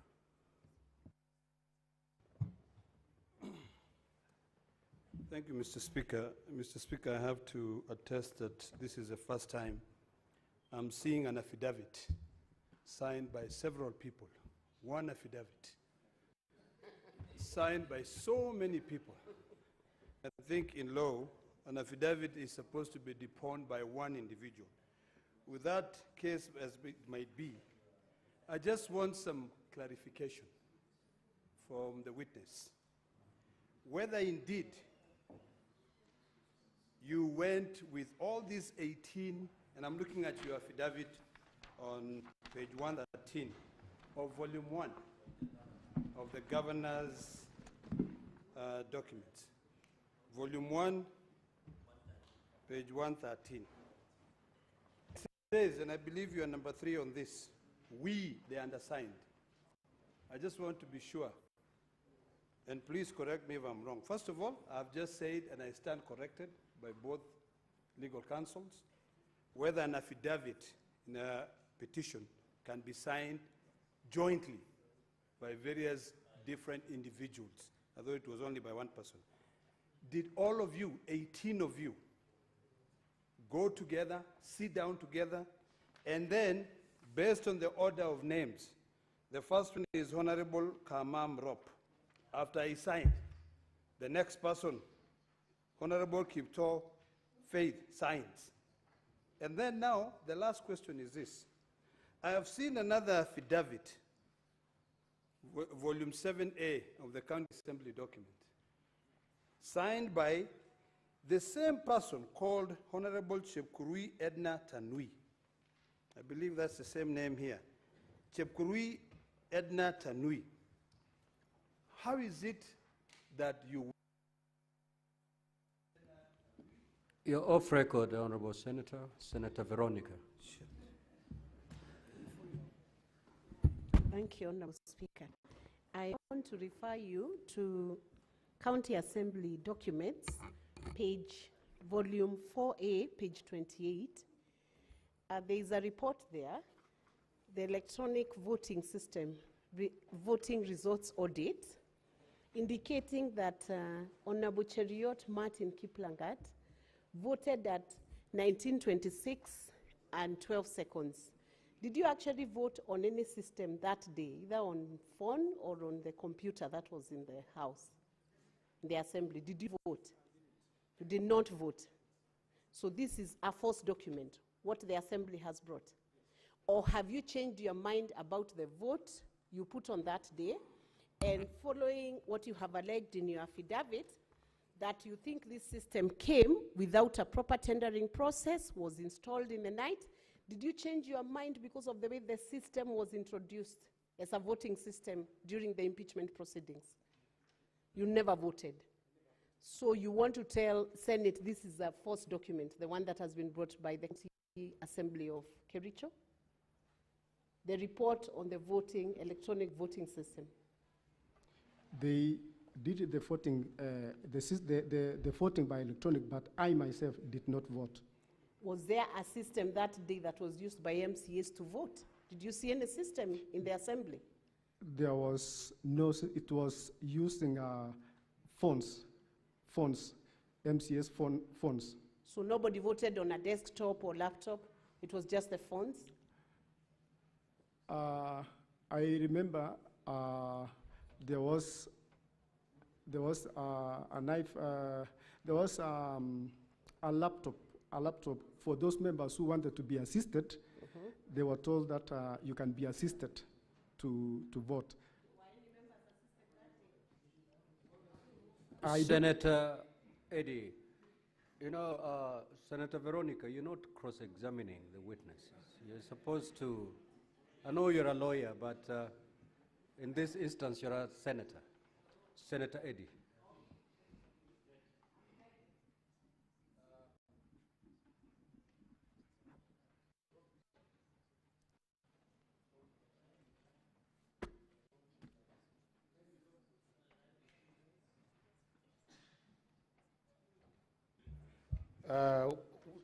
Mr.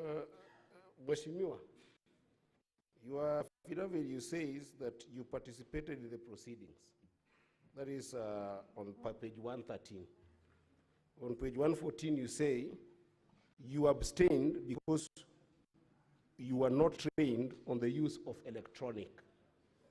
Now, you and I are called upon to hold governors accountable.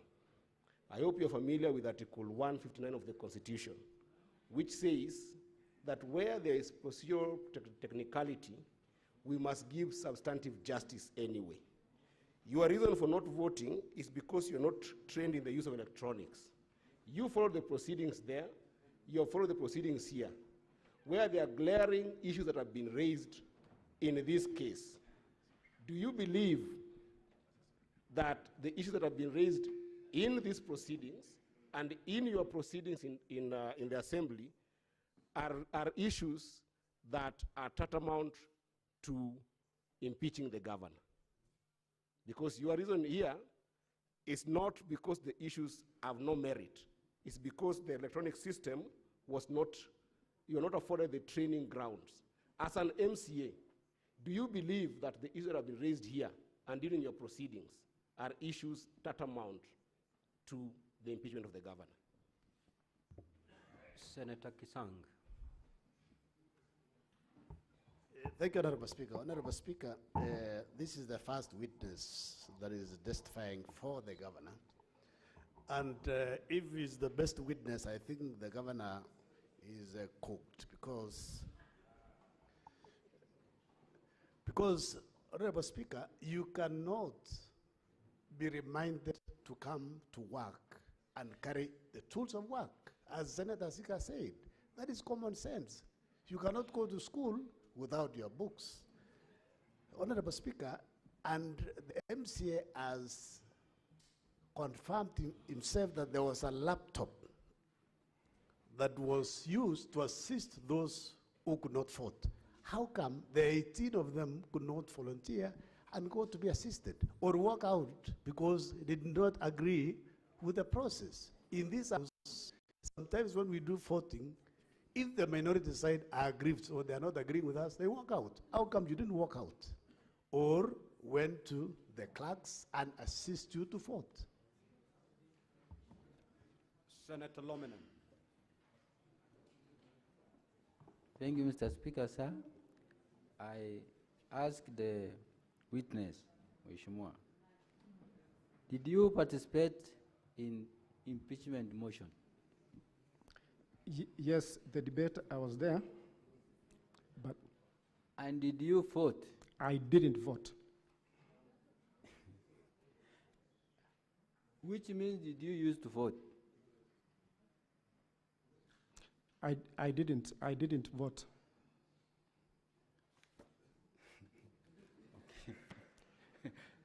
So, did you see the other 18, the 17, did you see them vote?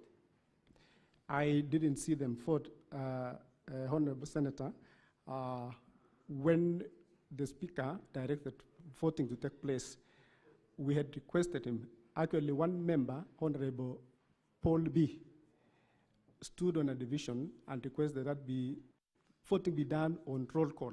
And all of us, the 18 members, stood because we suspected manipulation on this voting process. I feared manipulation myself. Confirm you are 17, not 18. Because did you see Edna vote? I didn't see Edna vote, but she stood when the rest of the members stood.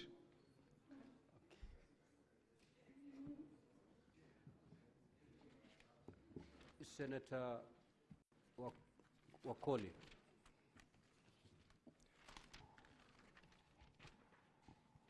My first question, my friend, honorable member, are these phones that messages were sent to you, are they county assembly phones or personal phones?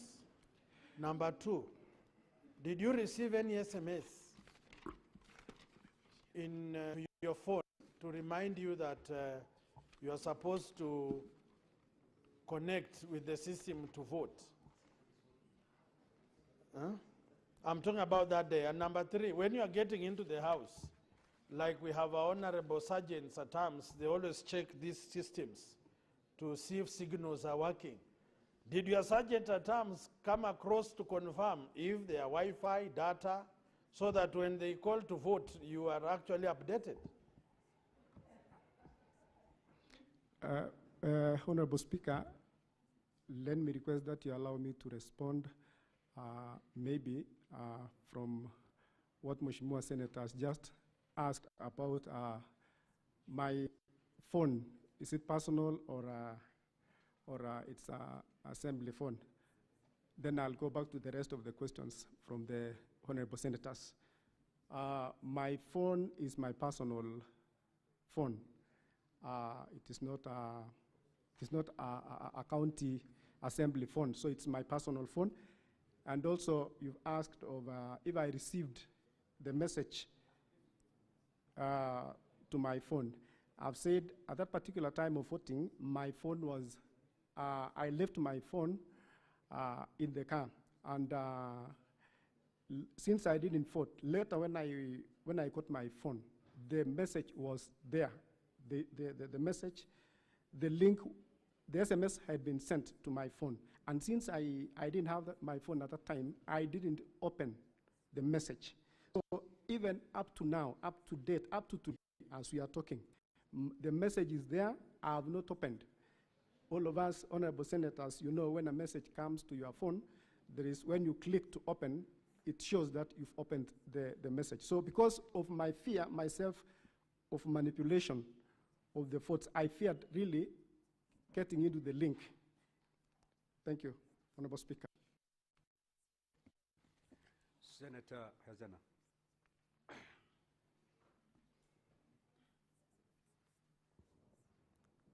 Thank you, Mr. Speaker.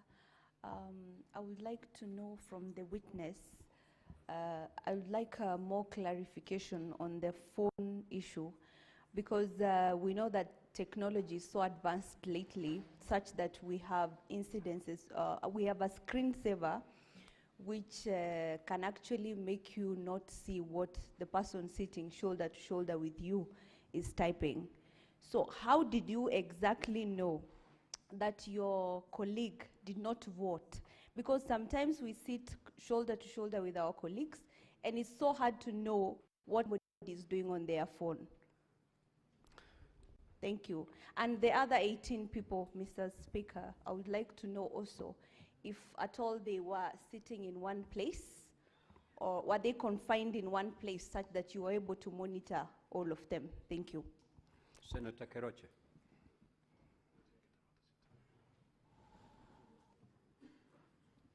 Thank you, Mr. Speaker, sir.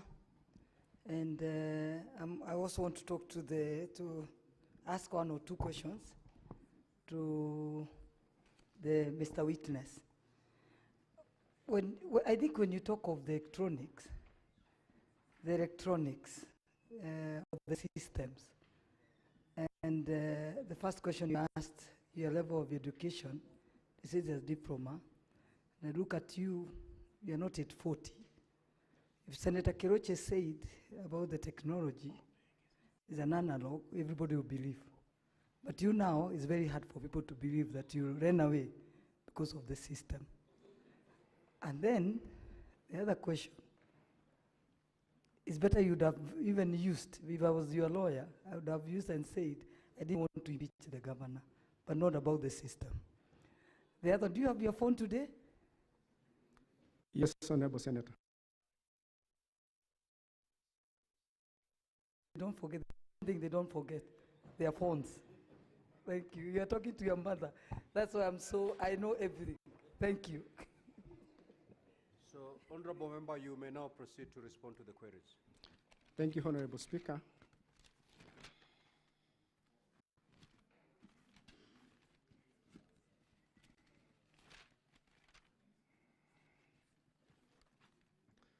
Let me respond, Honorable Speaker. There is a question that, the first question that was asked by the Honorable Senator Sifuna about abstaining or did not vote. I deliberately did not vote because, as I've said, I feared manipulation in this. And before, the Honorable Speaker, when the debate was going on, it emerged even before that some members, I included, 4 members, were emerged that they already have been voted for. So the reason why really I didn't vote is because I feared manipulation.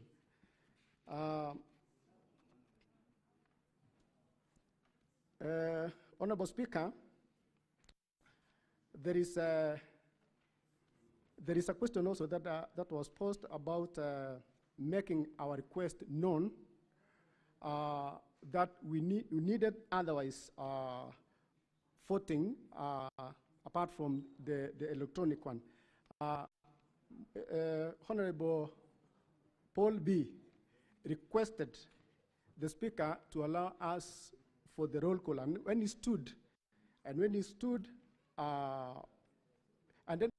was actually denied. All of us stood on the 18 members, and the Speaker directed that the electronic system be used. There is a question also, Honorable Speaker, about the affidavit of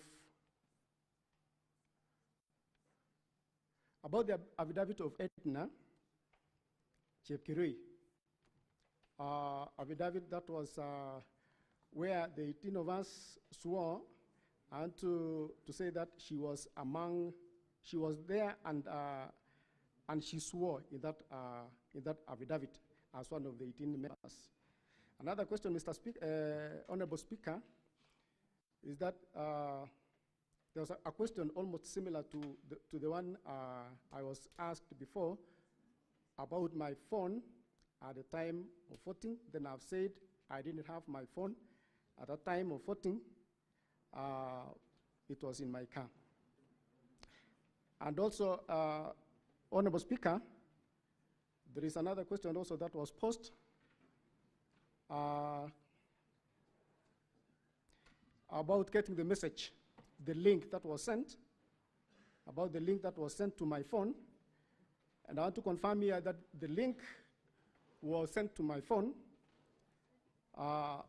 Later, when we came out of the assembly of the chambers, I saw the message in my phone, and I've stated that message is there. I didn't open the message. It's an evidence that I didn't vote that day. Madam Speaker, there is a question of all of us attending the Commissioner for Oath. I think this question was posed by Olekina. Yes, all of us appeared, the 18 of us. Also, there is a question that was posed about the electronic vote.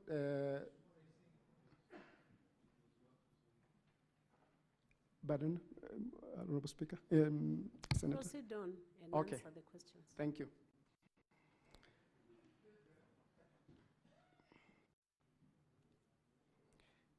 There is a question also that was asked about, yes, standing order providing the electronic voting. Yes, it provides, but also it provides for the roll call that we requested. So majority of the members that did not vote actually was not comfortable with this, with the mode of voting. So that is why I myself did not vote. And I've said I feared vote could not be rightly, since I was not for the impeachment.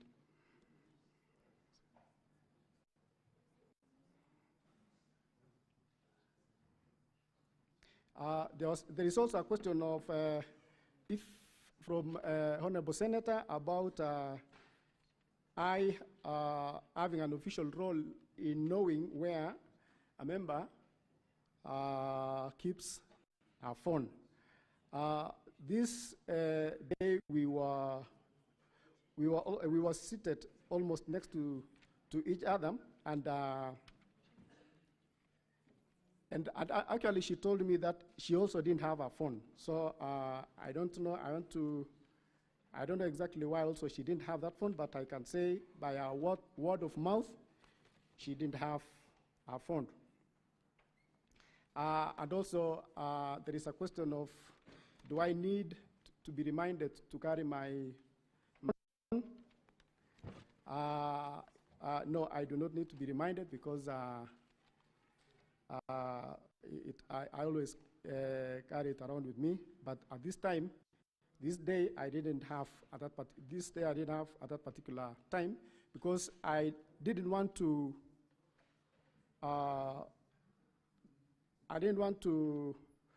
There were many calls actually coming from my people on the ground, so this was a weighty matter that actually needed a lot of attention. So I didn't want a lot of interference, maybe from the callers. So I kept it in my car. There was a question also that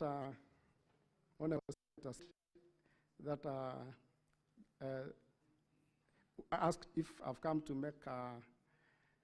make fools out of the senators. No, kindly, I've come to give my evidence, and this is a house of honor, a house of we regard highly honorable senators.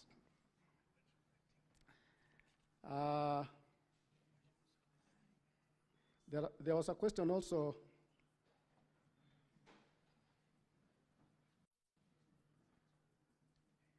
There's a question also that was raised by Honorable Gerard Gay, Senator Gerard Gay, reporting to the powers matters. If I have reported to powers and privileges, no, I've not reported. I have not.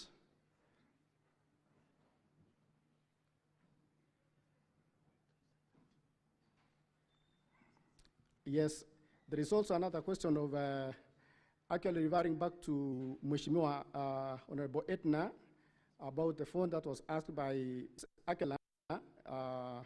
It's a similar question that was asked by an Honorable Senator about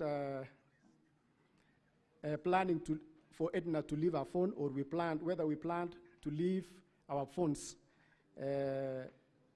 outside or elsewhere, away from the chambers. We didn't. Each member had an application on our own or his own to do whatever with his or her phone.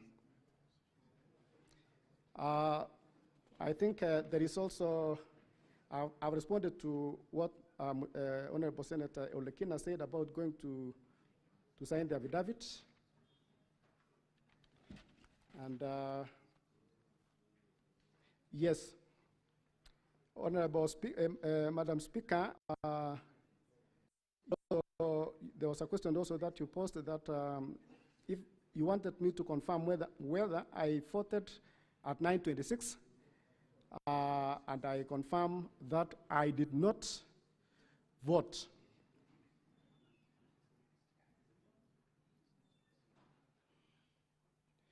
And Honorable Senator Eddy, there was a question also about the proceedings and proceedings of the House and reasons for not voting. Then this one I say myself, I did not vote because, as I've stated, I feared a lot of manipulation in this. I didn't vote. So, Honorable Speaker, that is my submission. Thank you.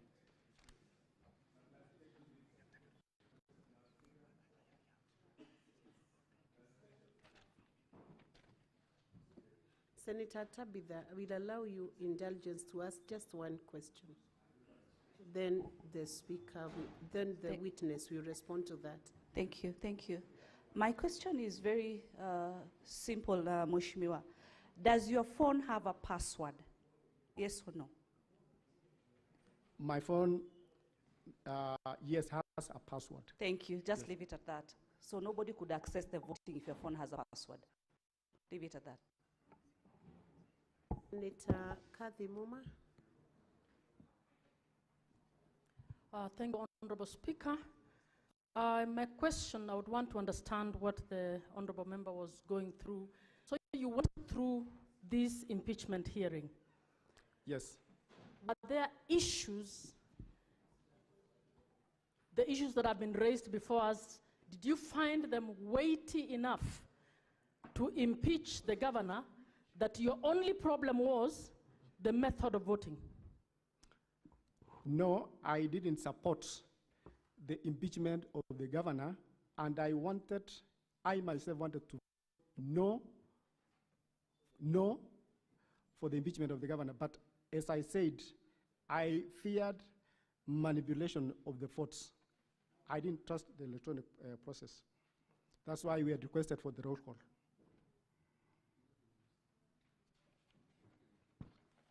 Senator Lomenen. Maruma, it's reading Lomenen on the dashboard. Are you sitting on his desk? It's reading Lomenen. So my question to the witness would be, the speaker had ruled that electronic voting was going to be used. Now you decided, of you, that you would not vote. What was the expected consequence? did you think that the whole vote will be annulled by virtue of the fact that some of you have refused to vote? And if that is the consequence that you expected, can you invoke that part of the standing orders that you are referring to or you relied on to annul that vote? Because whether you vote or you don't vote, the vote will still count when others have voted. Thank you, Honorable Speaker. The Honorable Senator, we, as I've said, the 18 of us, let me talk of myself. We wanted, since we had not been inducted into this mode of voting that is electronic, we had requested the Speaker that he gives us the leeway that we use the roll call for this process, and because we believed it was a transparent way, and since he directed that let it continue that way. So the 18 members who had requested for this roll call never voted. And the process of voting continued, and the 29 members actually was in support of the voting, electronic voting system. And after the voting, after the voting, the results came out that it was 33 members who voted, whereas the 18 members who had requested otherwise, their votes were not captured because they didn't vote. So that was our fear, that there could be manipulation, kind of. So that is why we declined to vote.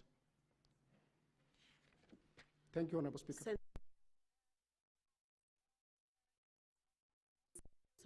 Karen Nyamo and Senator Peris Tobiko, in that order. Honorable MCA, you have stated that you didn't vote because you feared manipulation. Manipulation by whom? And who had the admin rights during these proceedings of the governor's impeachment?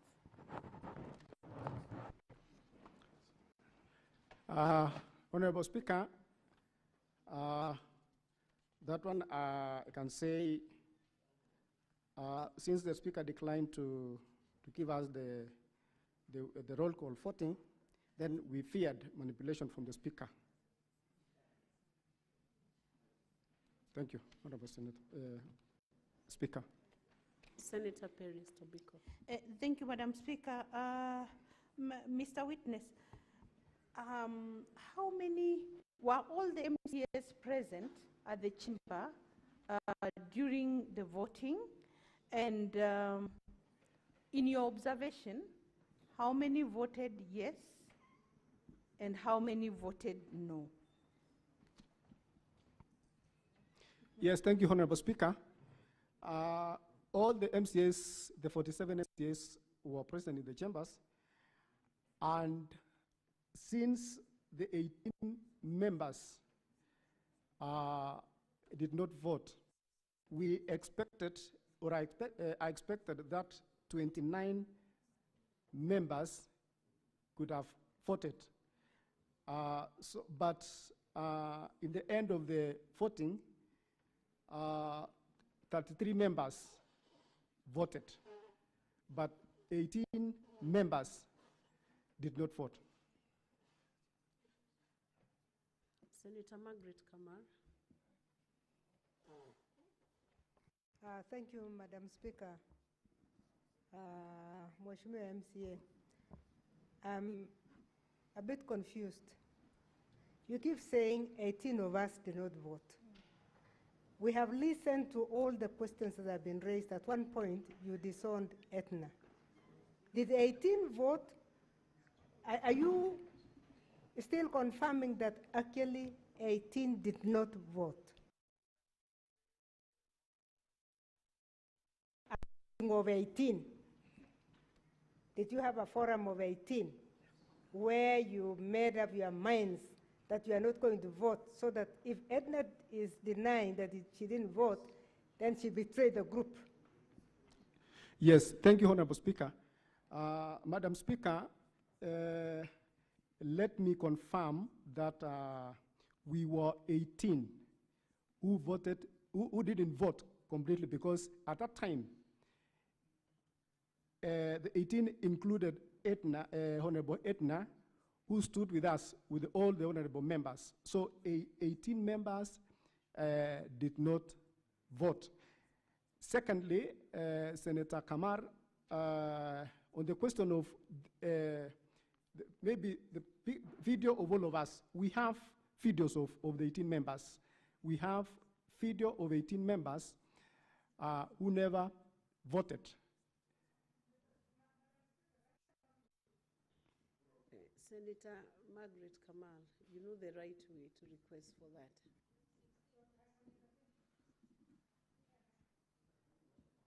Senator John Kenya.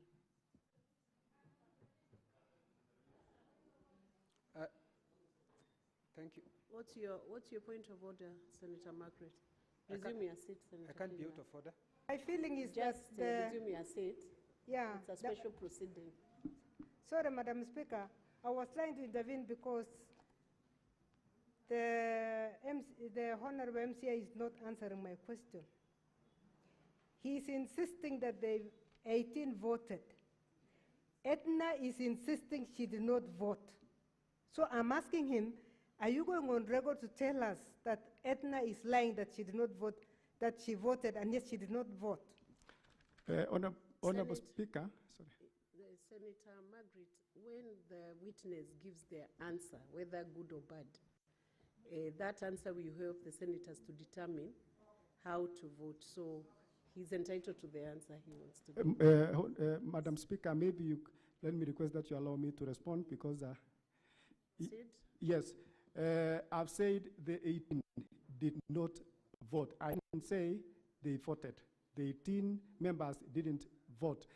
And why is because later, when the results were declared, members, the 18 members, because we had to register the complaint, all the 18 members went to the DCI headquarters here to report and investigate the process of voting. The 18 members, that is why I was saying there is a clip to that showing the 18 members didn't participate in the voting process.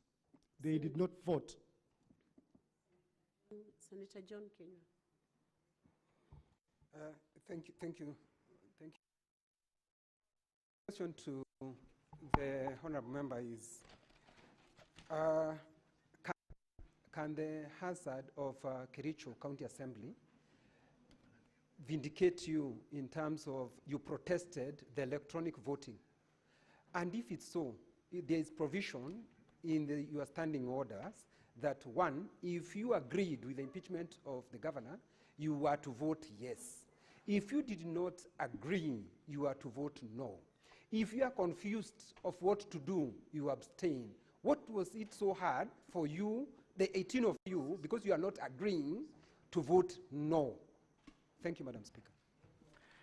Thank you, Honorable Speaker. As I said, Honorable Senator, that I myself, I was to vote no, and I was to vote no, but since there is something that I've said, and I'll just repeat it again, that I really feared, because I didn't trust the process, I feared manipulation in this, because my name had emerged before that I was among those who had been voted for, even before the voting process began. So I chose not to vote completely. I chose not to vote completely. And also, even from the Hansard and also from Hansard and from the clips in the assembly, it is very clear that the members, those who chose not to vote, stood, and they can be counted 1 to 18. It's very clear. Thank you, Honorable Speaker, Madam Speaker. The last question will come from Senator Seki Lenku. Then we'll close that, the evidence from that witness. Thank you, Honorable Speaker. To the witness, Honorable MCA, I want to believe that whatever that was talking here, and from what I've learned, you've really tried to balance yourself.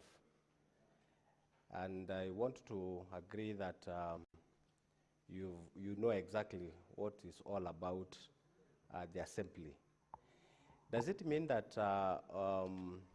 Honorable Mheshimiwa, you've been forced by the executive to change your mind and say you've not voted while you voted? Because you see now, it seems like you voted. So can you tell this House that you've not voted, and that is all, rather than try to be just to double speak? Thank you, Madam Speaker. Madam Speaker, if there was a way you could allow me, I don't know. I have my phone still right now, here with me right now. I didn't vote, and it was voluntary. Nobody compelled me to say not to vote or do otherwise. If I was to vote, I was to vote no for the impeachment of the governor. I was opposed to the impeachment of the governor. And everything that I did it willingly. Even if given chance at this time, still even to vote, I will vote no to the impeachment of the governor. I did everything willingly. In fact, even immediately after the voting process, we proceeded willingly to the DCI to report the improper way of how it was voted, and everywhere else, even coming here to the Senate. It is not I'm not forced. I volunteered, and I'm willing. And if given chance, I vote no even today for the impeachment. Thank you. Thank you. I want the clerk to confirm whether we now have a report from the ICT expert, the independent expert, so that we can proceed on to see whether we can take that. There was an earlier ruling from the chair that it should be produced today, and that evidence should be tendered today. So.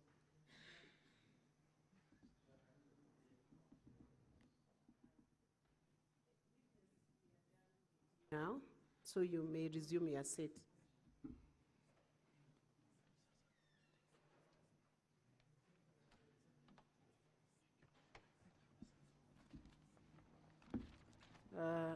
The report is not ready, so I wish to direct the clerk that that report be tabled tomorrow at 9 a.m. when Senate session resumes, so that then amounts to a variation of the earlier ruling by the Speaker.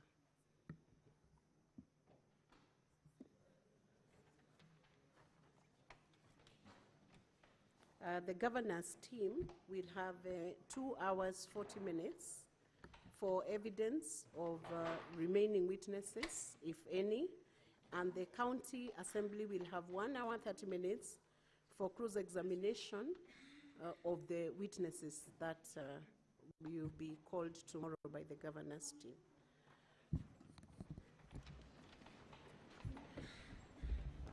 Honorable Senators, it is now 6:43 p.m. Time to adjourn the Senate. The Senate therefore stands adjourned until tomorrow, Friday, 29th August 2025 at 9 a.m.